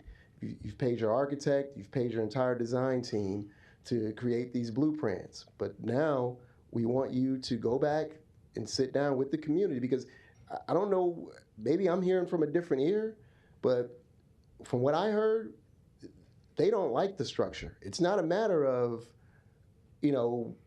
what it looks like. They just don't feel as though it fits in with the look of the community. But don't you think it would be value added for your property if you get them to buy into what you're doing? Yeah, I do. I mean, so if a delay of 2 weeks, would that, how would that I guess what I'm getting at is, again, it's not a delay of 2 weeks, but what you're saying is that the only way that I'm going to be able to move forward and move in unison with the opposition is if, as you say, you did say this, right, for me to make changes. And this, we're talking about 3204 North 16th Street, correct? Not Emmett Street. I can't go back and basically pay Barbara and the other engineers a couple of grand because we need to move around a few things that the community doesn't like, when the planning board and also too the planning department has said, hey, just do what you said you're going to do, buddy, and we're fine. If not, I mean, if I was to do again what I did on Emmett Street, it's safe to say that I probably should not apply to build anything else in this city. And I know that, and I feel that. So notice what I said earlier. 16th and Spencer, Emmett is where it is right now. 16th and Spencer is where it is right now. And I have 2 lots on 16th and Wirt, which are next up. So if I'm saying that, yes, I am willing to sit down and share with them what we plan on building on these particular 2 lots. And as I said, we're not going 3 stories. We're looking at doing 2 stories, no basement, but we're going to try to at least get 12 units over there, a couple of 1 bedrooms and a couple of 2 bedrooms. I have no problem sitting down with them. And then, I guess to even digress a way back, now that I look at it, think about it rather, again, we would have prevented all of this if some folks would have basically just kind of came to me in the community and said, hey man, we don't like what you're doing. Let's not get in front of the planning board. Let's not get in front of city council and go back and forth about what's going on. We want to talk to you right now. Right now. It's beyond that right now, because again, they're adamant. I mean, you're making up stuff, biohazard pools and mosquito breeding grounds, and So again, I am most definitely for the 3rd project. I am most definitely all for sitting down and talking to them before we even submit anything to the planning department about what we're going to do to get their feedback. Because again, what you're telling me is that my name is the one that's on these checks, right? These loans, I have to pay these back. So I'll meet with everyone, but at the same time, I'm on the hook for it. I'm on the hook for it. So it has to be a situation in which I'm comfortable enough that, 5 or 10 years from now, by me taking some of the community's feedback, that these projects are actually able still to stand on their own. Because again, it's my name up here. No one sitting here is looking at any of the individuals that spoke in opposition. You guys know Don Curry, and you know the Talented 10th Group, and you know that we've been standing in here for probably about going on an hour and a half, going back and forth over new development, new construction in North Omaha. New.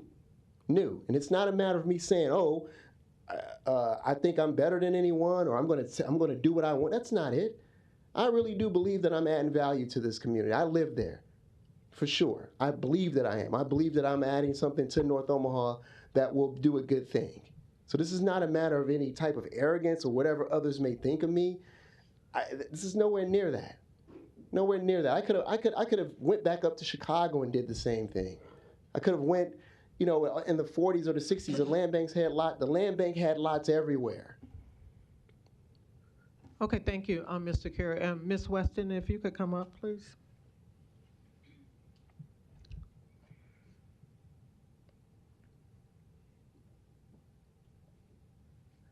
Ms. Weston, thank you. Miss Weston, Cheryl Weston, 1822 Emmett Street, Omaha, Nebraska, 68110. Okay, thank you. Mr. Carey has answered a few of your questions that you had asked earlier. No, I didn't ask questions earlier, and I made a statement. So how are you feeling now after he has answered a few questions that I've asked him? Are you I feel worse because I came, as I said, to support him, and it's been like we have been villainized because we have a voice that he's not willing to listen to, evidently. He called me and said, yes, we will run this by you, but evidently that was just talk, because you have come here and you have tried to villainize individuals who came forth, which is their right to come forth and talk to this city council and express concerns. And we keep getting over and over. I've listened now for 35 minutes from Mr. Curry, who keeps saying what this, want, that we can't understand change. We're not imbeciles. We may be living in District 2, and many of us are living there because we chose to, and we understand change. This is not about that. What we're saying over and over again, you didn't follow the process, so now you have to stand for that. And second, we're not waiting until you get to the third project at 16th and Wirt. We are here today on the second project at 16th and Spencer. We do not want that project to look just like that box that you were building at 16th and Emmett. We were in favor. I personally came down to support. But I am not in favor of what you're doing. And if that can't be rectified, are you doing changes now to that without city planning approval? Do you have the permits to make those changes, but you're doing them? What does that say? And I'm gonna stand here and say, no, my questions weren't.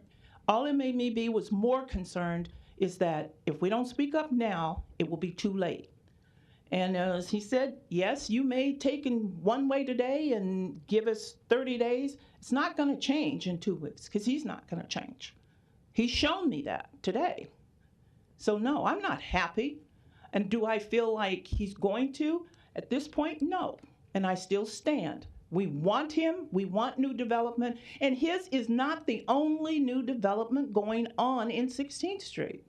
That's why they're putting those lines, those sewers and things. And as I said, Mr. Butler, who's left, he's putting, I know for a fact, seeing all the drawings, that he's planning on putting 9 units right down 4 or 5 blocks. So don't tell me that it cannot be done.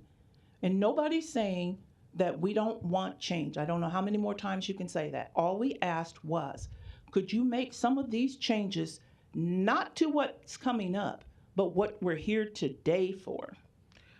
Given your background, do you know what the cost would be for him to make the changes that you guys I have no idea what the cost would be, and no, wouldn't even intend to know. That's his job to know. And to say that we should have come to him to say, we don't like this right now, can you see Mr. Curry listening to that? Don't think so. So it wasn't when we got the opportunity to come before you, that's when we came. And what changes exactly are you looking for? The changes is for him to, how can we make the changes until we sit down and see the actual plan that he is doing? Because we saw what was given to you, to the city planning board, and that didn't happen. So why don't you say, can you get together with individuals? As far as neighborhood associations, our neighborhood associations, are zilch. There's a few people that are left. Right now, we're trying to come together to get a new neighborhood association that will be active. So all it still boils down to, and then you can sit here and beat this dead horse all night. But the fact is, we're here for this project, and all you're asking is maybe, I don't know if 2 weeks is enough or 30 days. But what we're saying is, do not pass this today for approval to move on, because it's not shown that that's what's going to happen. Thank you.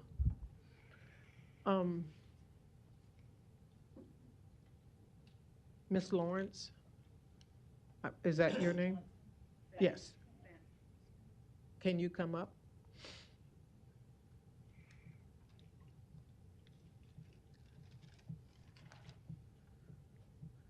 Okay, Dorothy Fant, 3207 North 16th Street, across from the site being proposed. Thank you, Ms. Van. Can you give me some feedback as to what your thoughts are after listening to Mr. Curry?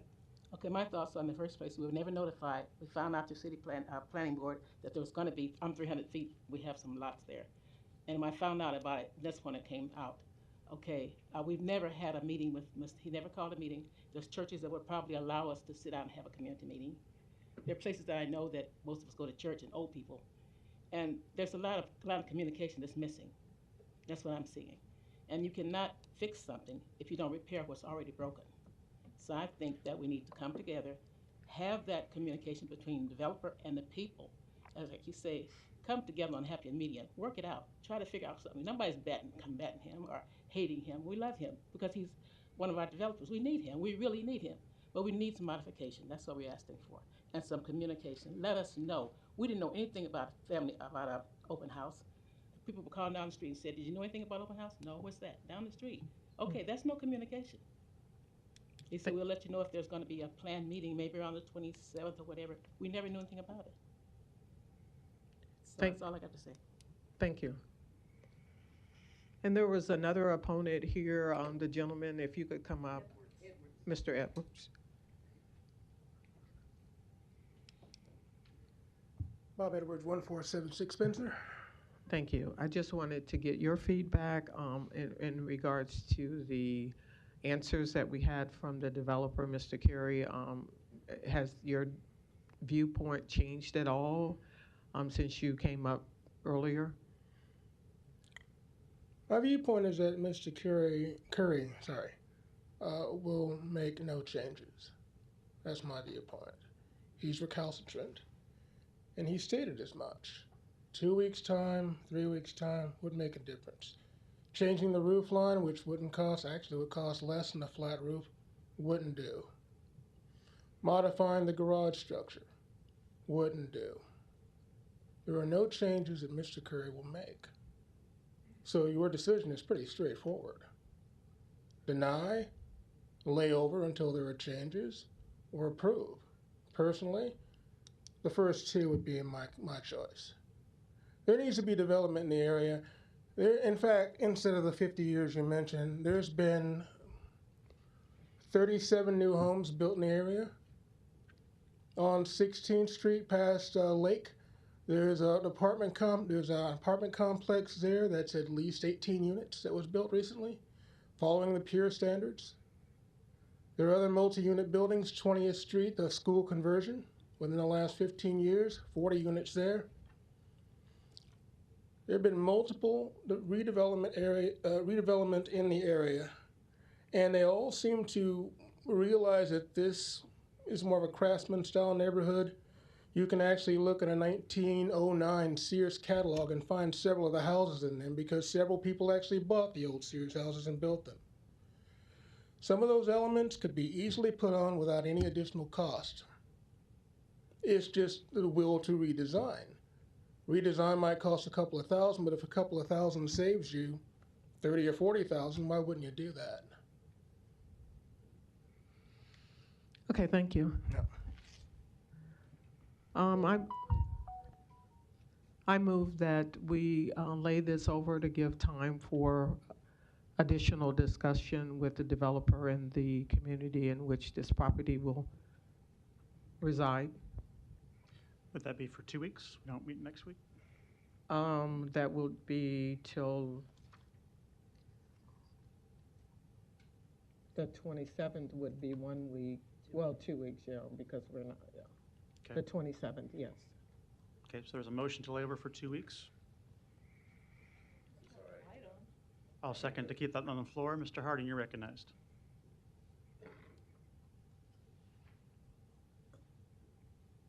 Thank you, Mr. President.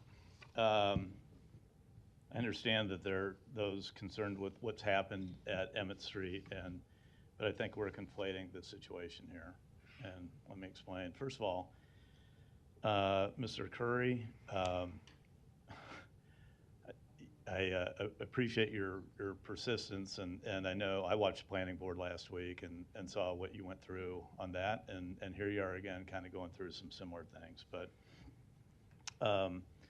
let me start with a couple things. One is that I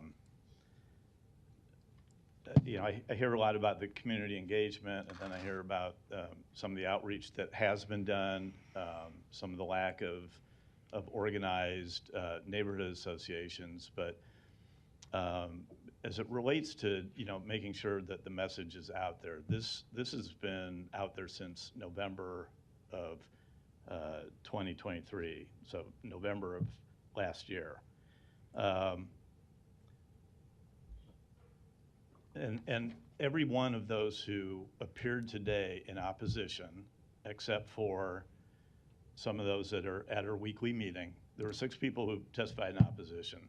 3 people are usually at our weekly meeting, but 3 people who are here today testified back in November against this project.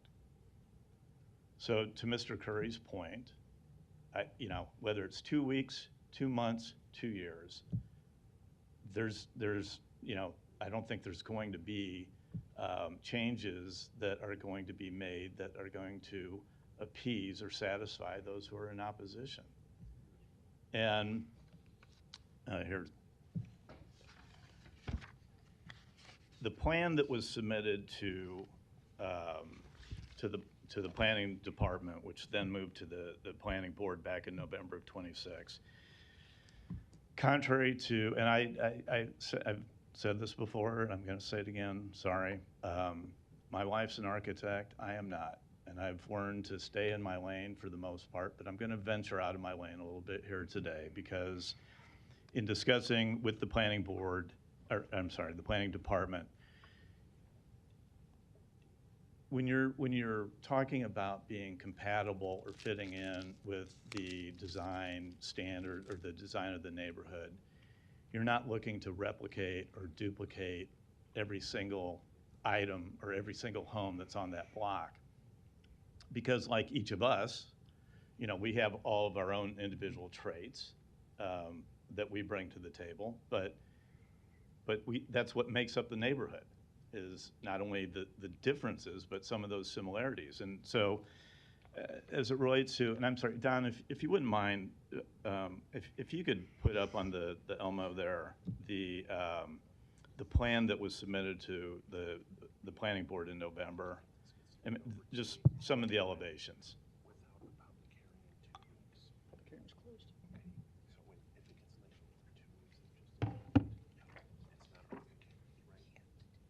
Perfect. That's fine. And I probably should have put mine up, because, and you don't need to stand there, Don. Thank you. There's certain things that, like the cornice that you see at the top of the building, the head trims on the windows, the front porch element, the horizontal trim, more windows facing the front. These are all components of and elements of the housing stock in the neighborhood. So they don't all look alike, but they pick up pieces and parts from other examples within the neighborhood of those elements that are incorporated in this design, but maybe aren't so obvious to the eye when you're just looking at it on a sheet of paper. So I think that's important to note. That is this identical to everything in the neighborhood? No. Is it supposed to be? No. Does it have elements of the other design elements in the neighborhood? Absolutely. So let me go back to my other comment about where I started out about we're conflating the situation here. So on 16th and Emmett, which has been referenced a lot here today, that was Mr. Curry's first foray, I would say, into the development world, and not very successful so far, I'll be blunt. To the point where he had to go back because the city shut him down on his project because what was approved for 16th and Emmett with the PUR, the planned unit redevelopment component, he was not in compliance with. He did not build to what was submitted and what was approved at planning board and then what was approved at city council. So he was stopped on that project, and rightly so, to the point where he then made an application to the planning department to go to the planning board with a major amendment to the PUR.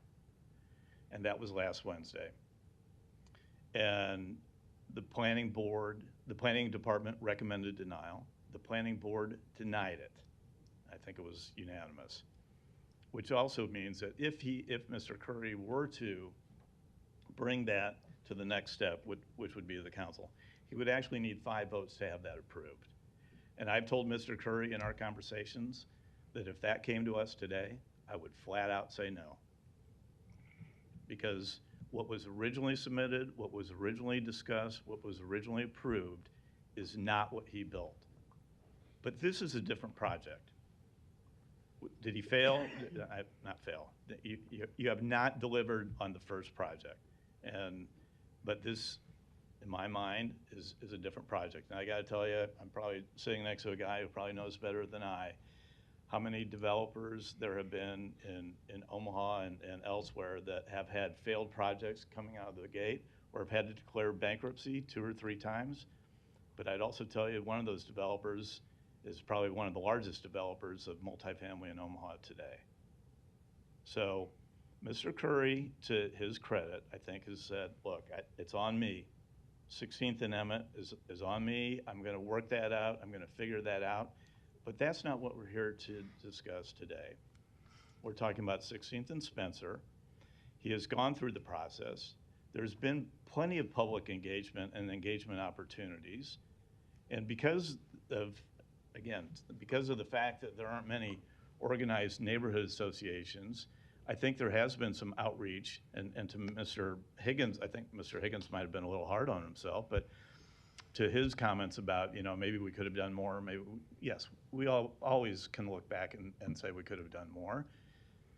But I think to have the open house, to also know that this has been in front of the public certainly since at least last November of 23, that this is, there's been that opportunity to have those engagements. And looking at the notices that were sent out, I know I didn't get a chance to go through all of it right now, but I do know that Mrs. Fant, who lives across the street, did receive notice of this back in November, or actually it probably would have been in October for the November planning board. But it's easy to conflate the situation with what's happened at 16th and Emmett. But what we are being asked to consider today is what's at 16th and Spencer. And again, that's been through planning department's approval, a recommendation for approval to the planning board. The planning board has approved it. I understand that some might have concern with the ability to deliver, but I believe Mr. Curry. He's owned up to 16th and Emmett. He knows the process now. He knows what has been, and actually what was submitted.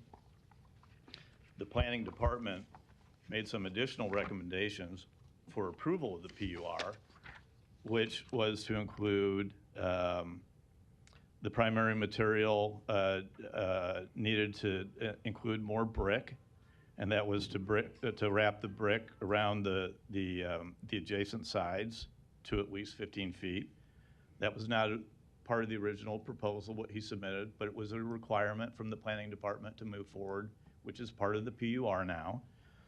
It also talked about the number of organization of windows does not meet the requirements as outlined in Omaha Municipal Code and cites a section. So additional windows to the front facade to meet or exceed the 15% needed to be added.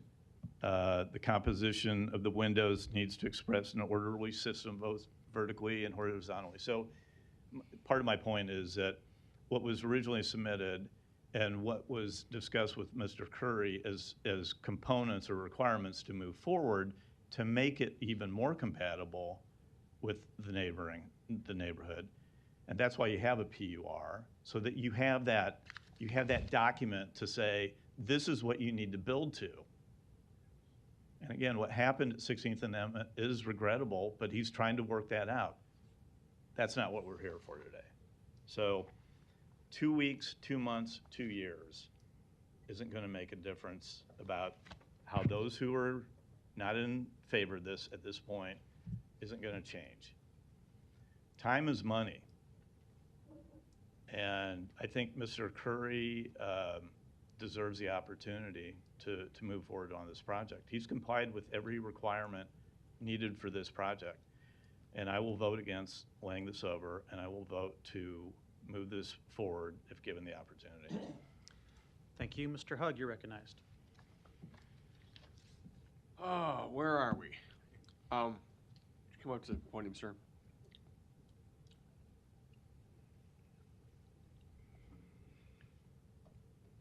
Is your funding for both developments one pool of money? No, separate. It's not. How is it structured? As far as the organization itself or the funding? Okay, so it's not one pool of money for both, so is it two separate? Yes, sir. Two separate? Yes. Okay. And not that I'm getting lost, but a lot of things have been said, I just need to clarify. So on your first project, you've had to make some changes. Well, the first, as it was put during the board meeting, when I submitted the major PUR, major amendment, I put the cart before the horse, right? And that meant that I had been approved from Front Porch, I'd been approved for $732,000. And that was based on an estimated bid that we got from Overland I'm going to Construction. stop you right there. Yeah. I'm looking for a yes or no answer. Repeat the question again. I'm going to rephrase my question. Are you making changes, and have you made changes in the construction of the property at 33-24 without those plans being approved? Oh, yes, I did. That was a major mistake. Okay. That was a major mistake. And if I had known that I was doing that, I would not have done it, because therefore I wouldn't be here right now. Okay, and that was addressed at the planning board Yes, meeting? overly addressed, it was. All right, that's all I have for you. Thank you. Thank you, sir. Thank you. Ms. Milton, you're recognized. Yeah, I'm just going to be real quick. I agree with everything that Councilman Harding said, but I do understand that because of the first building, now some of the neighbors are just not trusting what this one will look like. I think what they are asking for is the opportunity to maybe be given some reassurance that the second building I'm building, I'm not doing the same thing. I think you've given it today, and I think if you would present that to them, it would make them feel better, which is why I would support Councilmember Johnson's layover. However, I'm not going to go so far as to say, because I want you to meet with neighbors and then let 25 different people tell you, the layout of your building on your private property. So the reason we have a PUR is here's what you need to do according to the city ordinance. Then it's up to you. And I have all the faith in it's Miss Ingram that she's going to, build something that she thinks is great. Like, that's her expertise, not mine. But also, it's your private property as well. So I don't believe that everybody should dictate what everybody else does on their own private property, as long as it doesn't violate zoning, which is what the PUR is under, right? And so I guess what I'm saying is, when I say meet with the neighbors, I think meet with them to reassure them that this building, maybe if your designer could do some computer graphics that would show maybe everyone what the second building is gonna look like, and then potentially what your ideas are for the first one to make some changes, I think that would just go a long way. I guess my opinion is you should have the meeting with neighbors in order maybe to provide them with more information and more surety, but not to have a meeting with neighbors to let everyone tell you what they think would look best, because that's not necessarily what neighbors should be telling everyone. You need to make that decision because you're the one investing in the project. But so as long as you understand that you got to follow the city ordinance, you should be able to build what you want to build. And I don't think we need to beat this dead horse any longer, you know? So I'm very supportive of what you're doing, but that's the reason I'm supporting the layover. I think it's just maybe just to provide some better renderings of what the second building is going to look like, and maybe some of your options for the first building. And that I'll be voting for the project in 2 weeks. Thank you. Mr. Bigley. Thanks, Mr. President. I also am going to support the layover, not because I don't support your project. I rely on the excellent staff of the city planning department. If I got a question for the developer, I would call the developer. I talk to constituents, some of them are here today, that live in District 2. I am going to support it unless something in the next 2 weeks changes my mind. But I am concerned on the challenges that you took ownership of in a public meeting. I commend you for that. That's not an easy thing to do. I'm sure you probably, when you go home tonight, you're going to, like, I'll speak for myself, I learn things in every council meeting I'm in.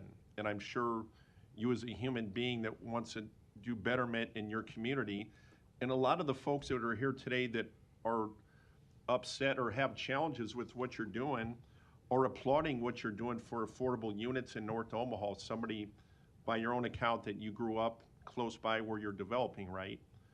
So you took ownership of your mistakes. It's a great thing that you did that.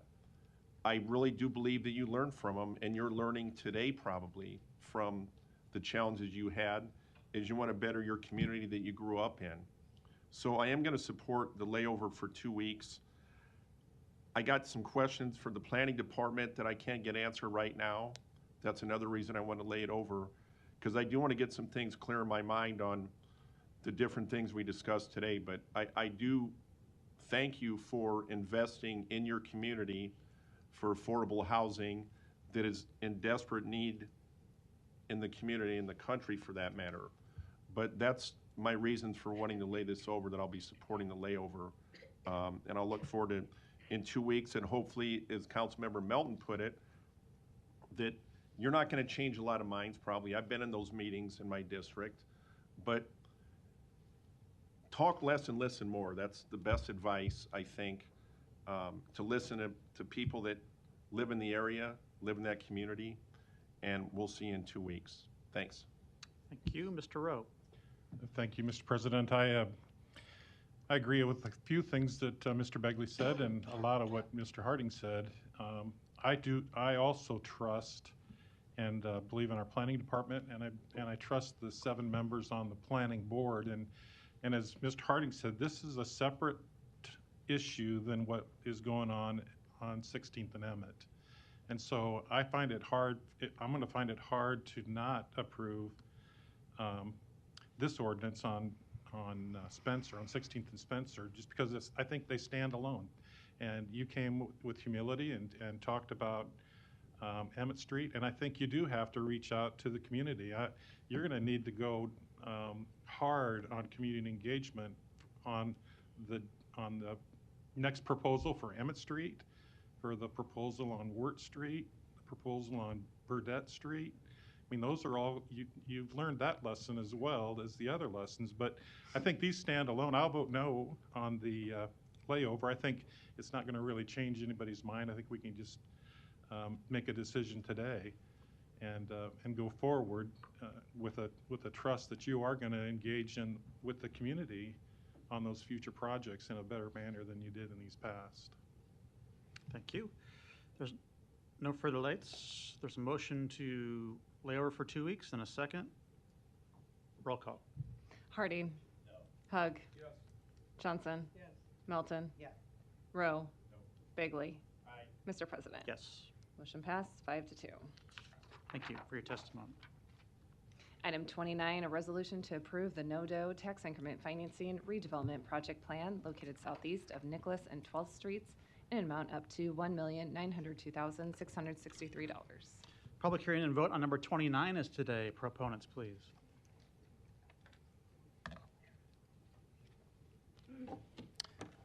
Good afternoon, Jay Klein, 10404 Essex Court. I'm here representing the developer, and I'm also here to answer any questions. Thank you. Any other proponents today? Seeing none, any opponents? Public hearing's closed. Is there a motion? A motion to approve. Sorry about that. Second.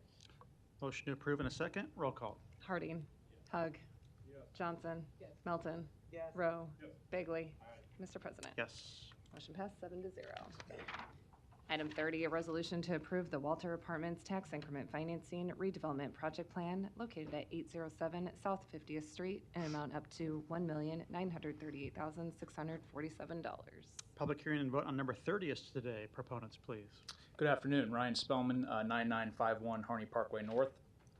The property in question is the southeast corner of 50th and Leavenworth. You probably know it as a very rundown, vacant, former coin-operated laundromat. The proposal is for 58 new market rate units, 5-story building. I'm the developer of the project, and I look forward to taking your questions. Thank you. Thank you. Any other proponents? Seeing none, any opponents? Public hearing is closed. Mr. Bagley, you're recognized. Thanks, Mr. President. Ryan, good afternoon. Good afternoon. I won't take too much of your time or the council's time, but in this project, as you described on 50th and Leavenworth Street, it's kind of a rundown eyesore. It's been for quite a while. So you and I met back in May, and we met a couple times since then. You did all the things that you asked what I can do to help you. You did the outreach, talked to the neighborhood association. I actually met with one of the, Jen Bauer from Exarban Elmwood after you had reached out to her on my behalf. Yes, sir. And had a good chat with her that she confirmed everything that you and I had talked about that you needed to do. So I'm going to be glad to make a motion to support this today and appreciate, I think you're a third generation Omaha kid investing in Omaha. So I got to ask you a hardball question. Where did you get the name the Walter Apartments from? That's a great question. I appreciate you asking it. So both my great-grandfather, Walter X. Spellman, and my grandfather, Walter B. Spellman, were both public servants who loved Omaha. They both served independently as Douglas County clerk. I believe Walter B., actually, my grandfather, died shortly into his third term as Douglas County clerk. So unfortunately, I never met these men, but they are actually, there's some sentimental connection to the project. They're buried in, not just in Holy Sepulchre Cemetery, but in the southwest corner of Holy Sepulchre, about 100 feet north of this project, along with my great-great-grandfather and several other members of the Spellman family. So a little Omaha and family history for you and connection to the project. And is there the next generation of Walter as well? There is. We've got Walter Patrick. He's about 15 months old, and maybe he'll be doing this someday. So. Okay, so with the connection of Omaha you described from resting in peace across the street, you're putting their names and your son's name Yes, sir. on it. I'm assuming you're going to have a lot of pride in the development for the investment in Midtown and the urban core that we're building, that you're putting your footprint of the name of what is beholden to you and your family. Absolutely, and I appreciate that very much. That is absolutely true, as with every project that I do here in Omaha. I was, of course, born and raised here. I am not a developer who is building and turning these things and flipping them. I'm in it for the long term, and that's been my track record thus far. So thank you. Thanks for coming down today. Again, I'll make a motion to approve this. Thanks, Mr. President. Thanks. Motion and a second to approve. Thanks for sharing that family story. Roll call. Harding. Hug. Yes. Johnson. Yes. Melton. Yes. Rowe. Yes. Bagley. Aye. Mr. President. Yes. Motion passed 7-0. Item 31, a resolution to approve an amendment to the Moxie Hotel Tax Increment Financing Redevelopment Project Plan located at 409 South 12th Street to add an enhanced employment area. Public hearing and vote on number 31 is today. Proponents, please. Good afternoon, Patrick Bartman, 1700 Farnham Street, here on behalf of the developer of the Moxie Hotel. Here to respectfully request an amendment to the existing TIF redevelopment plan to incorporate a designation of the project area as an enhanced employment area in order to utilize the general business occupation tax. Happy to answer any questions. Thank you. Any other proponents? Seeing none, any opponents? Public hearing's closed. Ms. Johnson. Thank you, Mr. President. Motion to approve. Second. Motion and second. Roll call. Harding. Hug. Johnson. Yes. Melton. Rowe. Bagley. Mr. President. Yes. Motion passed 7-0. Item 32, a resolution to approve the Second Amendment to the Atlas Tax Increment Financing Redevelopment Project Plan located at 1609 Binney Street and 2922 North 16th Street. Public hearing and vote on number 32 is today. Proponents, please. Lawrence Butler, owner developer, LT Butler Engineers, 4809 Northwest Radio Highway. This is a second amendment to the TIF. There's two buildings in this. One is 1609 Binney Street, known as the Alice Apartments. The other one is 2922 North 16th Street, which is known as Grand Theater Storefront. Alice Apartments were completed in 2022. Both of these buildings are historic. This amendment changes the use of 2922 from the TIF standpoint of an office building to a fourplex to provide 4 affordable units in that area, also to conform with the zoning requirements so the building permit can be approved and we can start with renovation of that building. Here to ask for approval and any questions that you may have. Thank you. Any other proponents? Seeing none, any opponents? Public hearing's closed. Ms. Johnson. Yes, Mr. President. Motion to approve. Second. Motion and a second. Roll call. Harding. Hug. Johnson. Melton. Rowe. Bagley. Mr. President. Yes. Motion passed 7-0. Thank you. Thanks. Item 33, a resolution to approve a special use permit to allow scrap and salvage services in the HI district located northeast of 28th Avenue and Deer Park Boulevard. Planning Board and Planning Department recommend approval. Public hearing and vote on number 33 is today. Proponents, please. Afternoon, Joe Detlefs, 10836 Old Mill Road. Here representing the applicant and available to answer any questions. Thank you. Any other proponents? Seeing none, any opponents? Public hearing is closed. Second. Motion approved in a second. Roll call. Harding. Hug. Johnson. Melton. Rowe. Bagley. Mr. President. Yes. Motion passed 7-0. Consent agenda. Any member of the City Council may cause any item placed on the consent agenda to be removed. Items removed from the consent agenda shall be taken up by the City Council immediately following the consent agenda in the order in which they were removed unless otherwise provided by the City Council Rules of Order. The public hearing on agenda item 34 was held on February 6th. There's no further lights. Is there a motion? Move the approval. There's a motion and a second. Ms. Johnson, you're recognized. Thank you, Mr. President. Item number 52. Oh, why am I going? Thank you. Okay. All set. There's a motion and a second to approve number 34. Roll call. Harding. Hug. Johnson. Melton. Rowe. Bagley. Mr. President. Yes. Motion passed 7-0. The public hearings on agenda items 35 through 66 are today. If you wish to address the City Council regarding these items, please come to the microphone, indicate the agenda item number you wish to address, identify yourself by name, address, and who you represent, and if you are a proponent or an opponent. These are items 35 through 66. Hi, item 39, Benny Foltz, representing Rome, the nonprofit bike share operator here in town, 1144 North 11th Street, Omaha, Nebraska. Here to answer any questions. Thank you. And thank you for the tour of Heartland B-Cycle last week. Impressive Bike share. operation. Bike share. Gotta get the branding right. I know that's important. Any other testifiers on these items? Seeing none, public hearings are closed. Ms. Johnson, you're recognized. I wanted to talk about item number 52. Okay. Bob Stubbe, Public Works. Thank you. Mr. Stubbe, I'm looking, I've gotten some calls, questions regarding the why as to why these, the recommendation for each of these speed limits. Yeah, so under city code, the traffic engineer has the authority to modify speed limits, and this particular area, especially the Chicago Street, Cumming, and 19th and Florence Boulevard have changed over the years to be a highly walkable area, especially when you consider Central High School and Creighton University area. So we're looking at reducing those speed limits from 30, which is currently posted, to 25.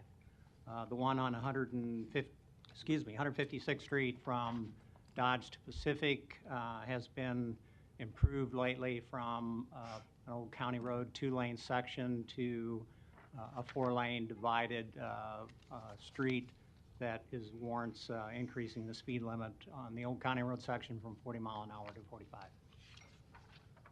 Okay, so on back to the one on 19th Street from Dodge to Chicago. You mentioned that due to Central and Creighton, is there any statistics that you can share with this group or with the to the public, basically? Statistics for what? You said the traffic has changed. I would assume that you No, did. The traffic's not changed. The area has changed from the standpoint, if you look at, especially Creighton University, if you look at the expansion of Creighton University from its campus going to the east, obviously over the years, the new stadium has been put in. It's a walkable area from the standpoint of California Street all the way from west of 24th all the way to the east. They've got the new dental school that's on Cumming Street. They've got multiple residential complexes that have been installed over the years in proximity to 19th and 20th Street, also on the north side of Cumming Street. That whole area is transformed and is transformed from what used to be in days past being more, of an industrial area to be more of a walkable community for Creighton University campus. So a study has not been completed or done? No, there's no change to the street cross-section. It's essentially remaining the same. It's just taking those speed limit signs down from 30 that have existed there for years and lowering it down to 25.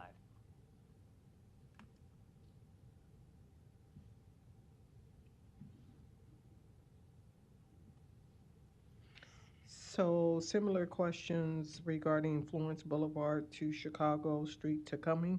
Same situation. Okay. Thank you. You're welcome. Thank you. Second. There's a motion and a second to approve these items. No further lights. Roll call. Harding. Pug. Yes. Johnson. Yes. Melton. Yes. Rowe. Yep. Bagley. Aye. Mr. President. Yes. Motion passed 7-0. Item 67, an ordinance to amend Chapter 20, Article 3 of the Omaha Municipal Code entitled Offenses Against the Public Peace by adding Section 20-52 to provide for a prohibition of disorderly premises or nuisance gatherings. A is communications and support. The vote on number 67 is today. Ms. Johnson, your light's on. You're recognized. And I would like to call someone to speak on this. That would be Ms. Kimura. Thank you.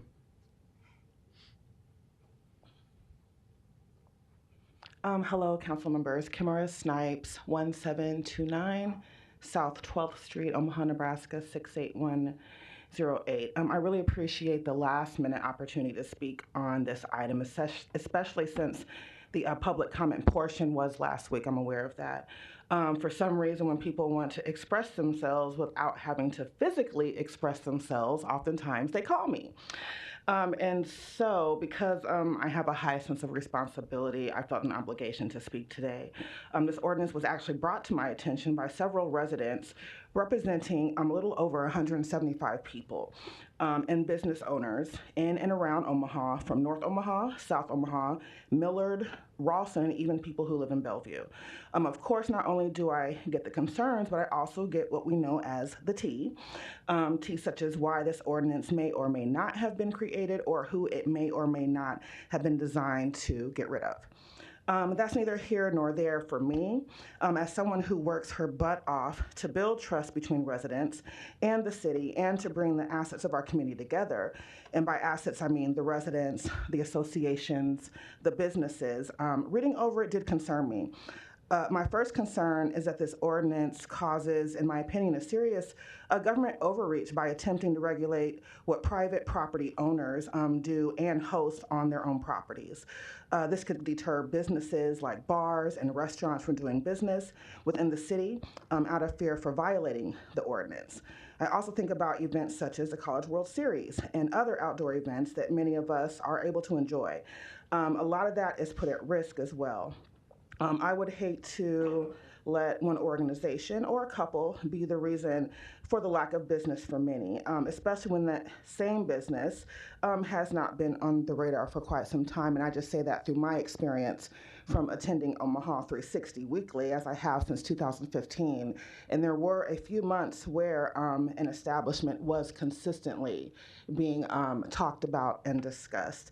And so I just wanted to elevate that again because I do love this city and I do consider it to be friendly. I do, for the most part, consider it to be welcoming. And as I rethink neighborhoods, because I do work with neighborhoods, I'm not representing where I work today. When I think about that, I think about neighborhoods a lot differently than most people. We exist to also support business as well through accountability, transparency, and stewardship. So I just wanted to elevate that today, and I appreciate your time. Thank you. Thank you. And thank you for you. I was going to make some comments after that. I can Thank go you. sit down. Okay, thanks. I'm going to go ahead and I've already kind of summed up what I thought about this ordinance last week, and so I'm not going to labor this council with those remarks again. So at this time, I would like to motion that we lay this over for 30 days so that we can look at other opportunities because this will have an impact for communities, one community in which I serve. Second. There's a motion to lay over for 30 days and a second. Mr. Rowe, you're recognized.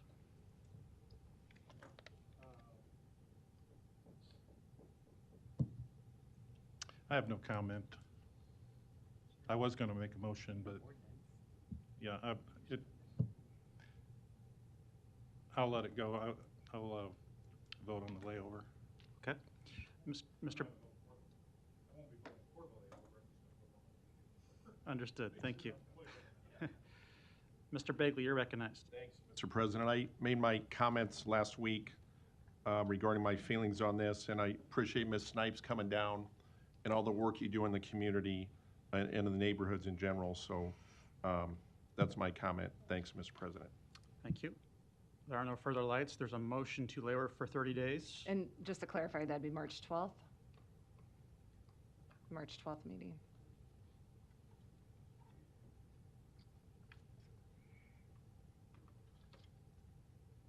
Yes.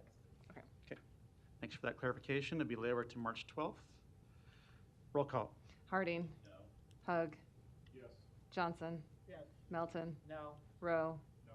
Bagley. No. Mr. President. No. Second. There's a motion to approve and a second. Roll call. Harding. Yes. Hug. Yes. Johnson. No. Melton. Yes. Rowe. Yes. Bagley. Aye. Mr. President. Yes. Motion passed 6-1. Item 68, a resolution to approve Richard Pettit Drive as a commemorative street name on 16th Street from Cass Street to California Street. Public hearing and vote on number 68 is today. Proponents, please. Anyone here to speak to Richard Pettit Drive? All right, thank you. Any opponents? Seeing none, public hearing is closed. Ms. Johnson, you're recognized. Motion to approve. Second. There's a motion, a second to approve. Roll call. Harding. Hug. Johnson. Melton. Rowe. Bagley. Mr. President. Yes. Motion passed 7-0. We'll just say it's a really good bakery. How's that? Next item. Item 69, an ordinance to amend sections 31-147 and 31-158 of the Omaha Municipal Code dealing with sewer use fees to provide for sewer service charges from January 1, 2023 through December 31, 2028. The public hearing on number 69 is today. Proponents, please. Seeing none, any opponents? Public hearing is closed. Item 70, an ordinance to amend section 10-182 and section 10-187 of the Omaha Municipal Code pertaining to certain professional services by amending which individuals shall serve on the selection committee. Public hearing on number 70 is today. Proponents, please. Seeing none, any opponents? Public hearing is closed. Item 71, an ordinance to authorize and accept the disbursement from the fiscal year 2023 State Homeland Security Grant Award in the amount of $468,458.80. Public hearing on number 71 is today. Proponents, please. Seeing none, any opponents?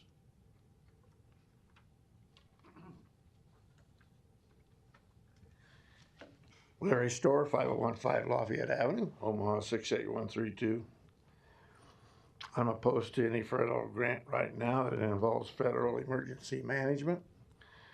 The reason being, there's an awful lot of patriotic citizens that firmly believe that we are in a state of emergency and that it may come down at any time where the government decides it's such a state of emergency that we no longer have our freedoms. It doesn't help when you rush for the federal grant money to help you do the things that you want to do under emergency acts. So I think you need to think it over and maybe refuse some of this information. The next few days are going to probably be very enlightening to every American because the word emergency is frocking up everywhere in every body, the legislative body, and we're getting kind of tired of it. Mr. Abraham Lincoln put a stop to some of that type of stuff during the Civil War under executive wartime powers. There may be some possibility that we are operating under something as referred to as continuation of governance. You may open your ears and think about what you might be hearing in the next recent few days. It might be a little bit longer than that. But there's an awful lot of people who think it's any day now the federal government will say that's it. And we want you to be ready to say no. I know there's another item coming up that I want to comment a little more on that topic. Thank you. Any other opponents to number 71? Seeing none, public hearing is closed. Item 72, an ordinance to approve a purchase agreement with Bell Textron, Inc. for training services for the Omaha Police Department Air Support Unit. Public hearing on number 72 is today. Proponents, please. Seeing none, any opponents? Public hearing is closed. Items 73 through 78 are public hearings for the 2024 City of Omaha Charter Amendments for qualified electors to approve or reject at the statewide presidential primary election to be held on May 14th, 2024. Item 73, an ordinance to remove section 2.15, which describes the process for granting, extending, changing, or modifying the terms of franchises within the City of Omaha. Council members, as you know, and for members of the public that are watching, these are recommended city charter changes by our Charter Convention Committee. They, I believe, recommended about 20 or 3 recommendations some time ago. As a council, we discussed taking up the first few measures, which we did in 2022, and we discussed taking them in manageable amounts in the next few elections, the next election being the spring of 24, and could possibly consider more for November 24 if we so wish. So this would be the next, in my opinion, grouping of suggestions they recommended to us that are more of a cleanup in nature and I thought it'd be important to have Mr. Endenbosch just give a short overview of what each one does so folks know what is being suggested. Mr. Endenbosch. Bernard Endenbosch, Deputy City Attorney. And you're correct, the next 6 draft ordinances are to put ballot questions before the public in the statewide primary election in May of 2024. 5 of them have not been to the electorate. The 6th item, which we'll talk about then, was part of a package of 3 changes, and I'll talk about that when that one comes up. The first matter before you is removing section or deleting section 2.15 of the charter, which does control franchises.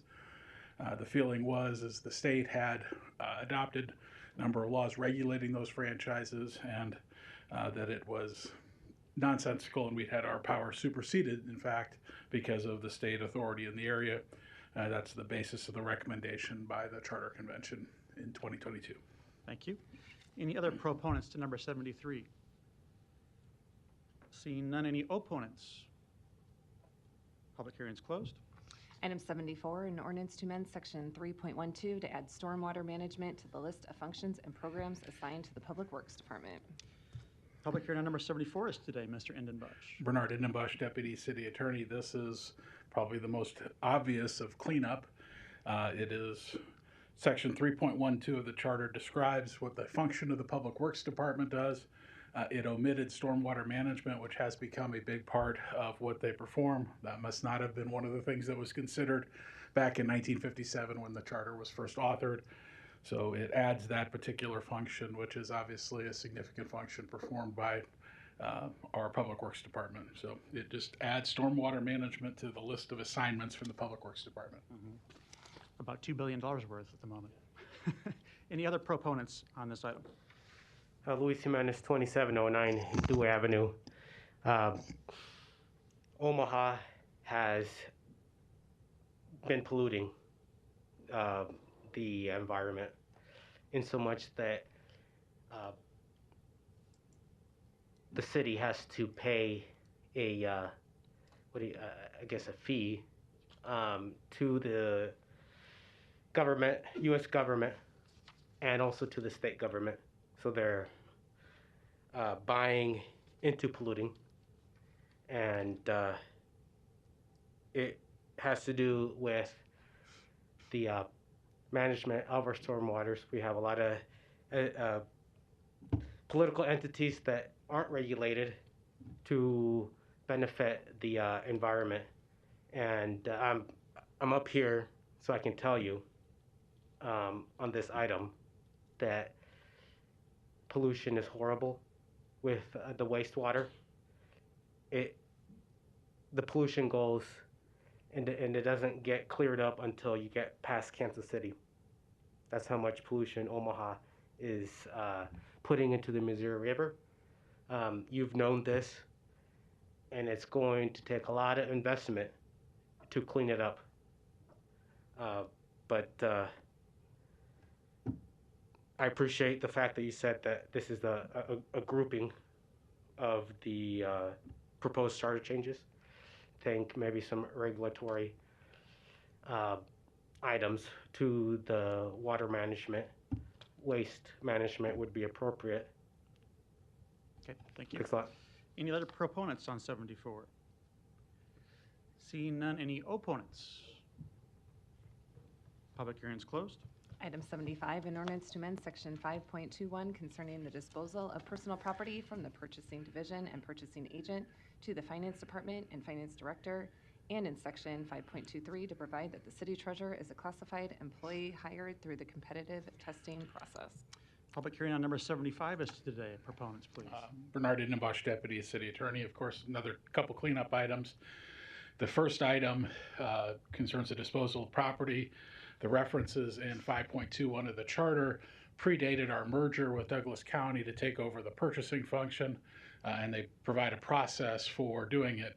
With the purchasing function being removed from the finance department, we felt it appropriate that that particular function goes to the finance department and finance director as opposed to a purchasing agent, which is no longer an employee of the city of Omaha.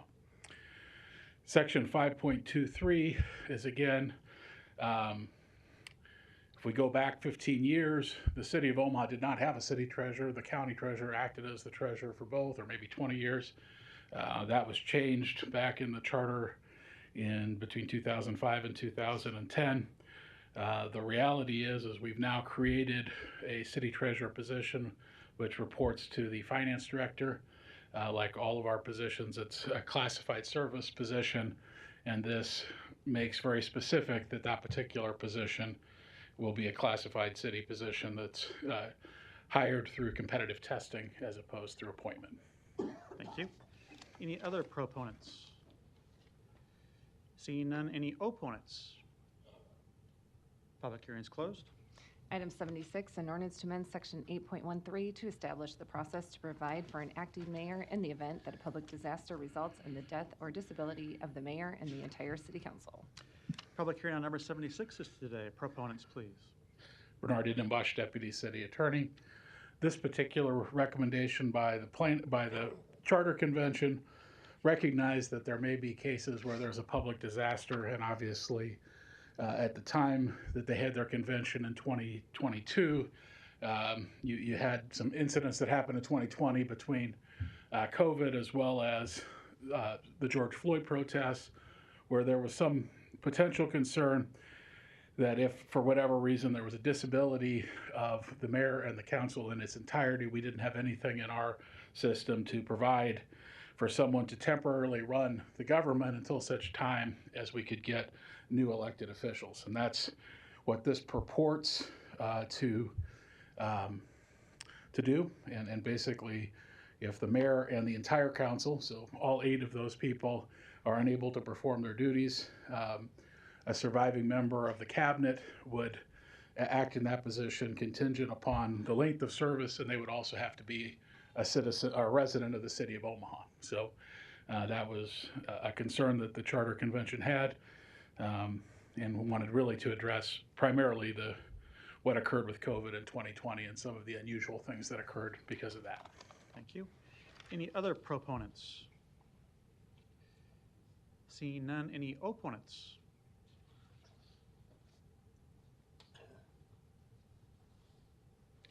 Larry Storr, 5015 Lafayette Avenue, Omaha 68132. Definitely opposed to this. I don't know if you're trying to tell us there is a national emergency and a disaster right around the corner.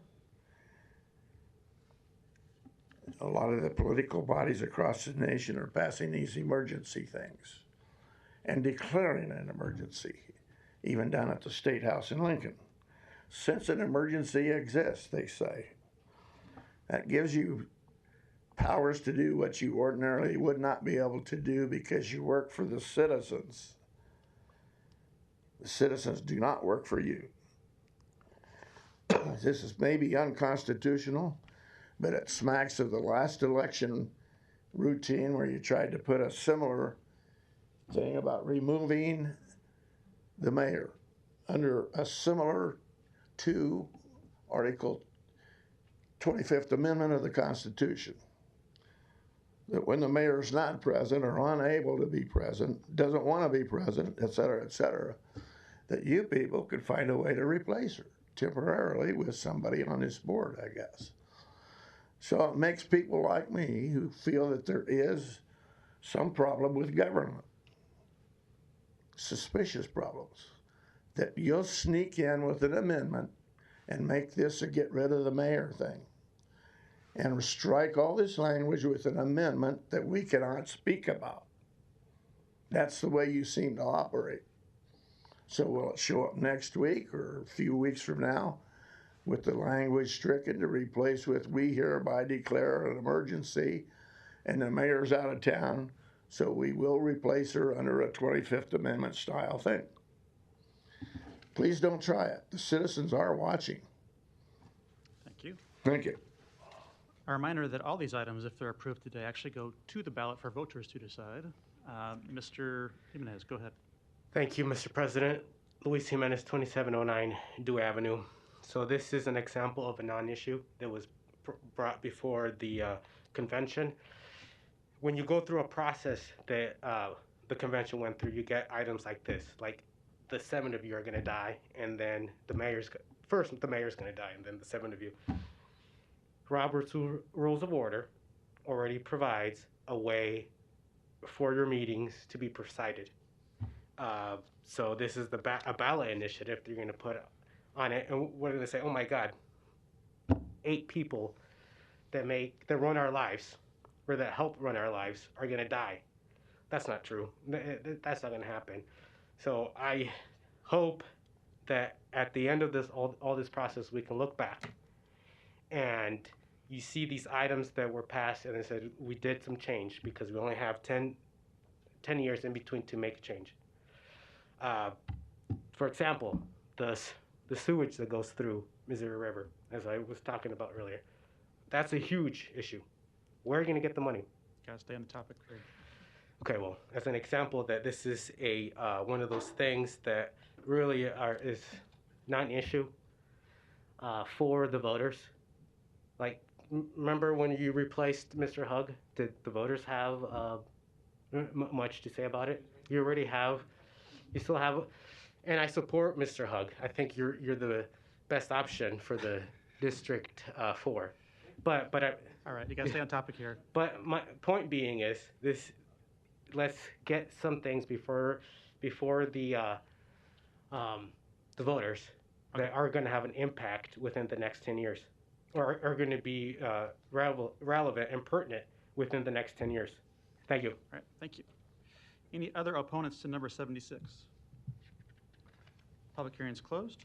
Item 77, an ordinance to amend Section 8.15 to make clear that the members of a charter study convention must be 18 years old and a resident of the city for 6 months at the time of their appointment. Public hearing on number 77 is today. Proponents, please. Bernard Innenbosch, Deputy City Attorney. Another one that is definitely a cleanup. I think you'd argue that it was probably already contemplated that you had to be 18 to be a member of the charter, but they wanted to make that explicit.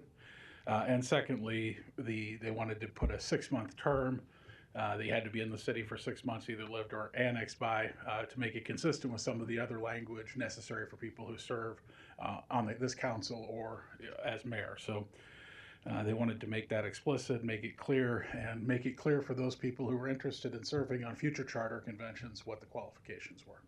Thank you. Any other proponents to number 77? Seeing none, any opponents? Public hearing is closed. Mr. Rowe, you're recognized. Yeah, as Mr. Endenbosch was reading that, I recognize that he said that the Charter Study Convention members must be 18 years old. I just think we need to clean that up, that it's at least 18, right? They must be 18. Am I?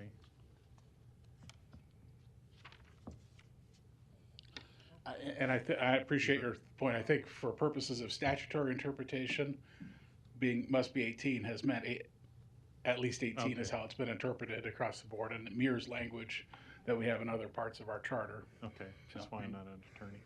But I thought that was good. So you're no, it is. You are confident the language proposed means 18 and above, right? Yes. Okay. I mean, we can certainly make a proposal. We can certainly change and make it more clear if there's a concern. It'll be a relatively easy amendment to make. Just let me know. Okay. All right. Thank you. Next item. Item 78, an ordinance to amend Section 5.17 to increase the monetary amount for contracts which require City Council action from $20,000 to $50,000.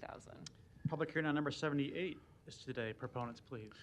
So this is a little different than the items previous in that this particular change was on the ballot last time, but it was on a ballot question that included three different changes. In the last ballot question, it included a change that would increase the size of the city's cash reserve from 8% to 12%. It also included a change to 5.16 that changed the threshold for when we would have to go out from bidding to 20 to 50,000. And then the change that we're talking about here, which changes the threshold for what contracts have to be approved by this council and moves that from 20 to 50,000. This particular ballot question deals only with that change to 5.17 that addresses those contracts that need to come before the council, and it moves that from $20,000 to $50,000.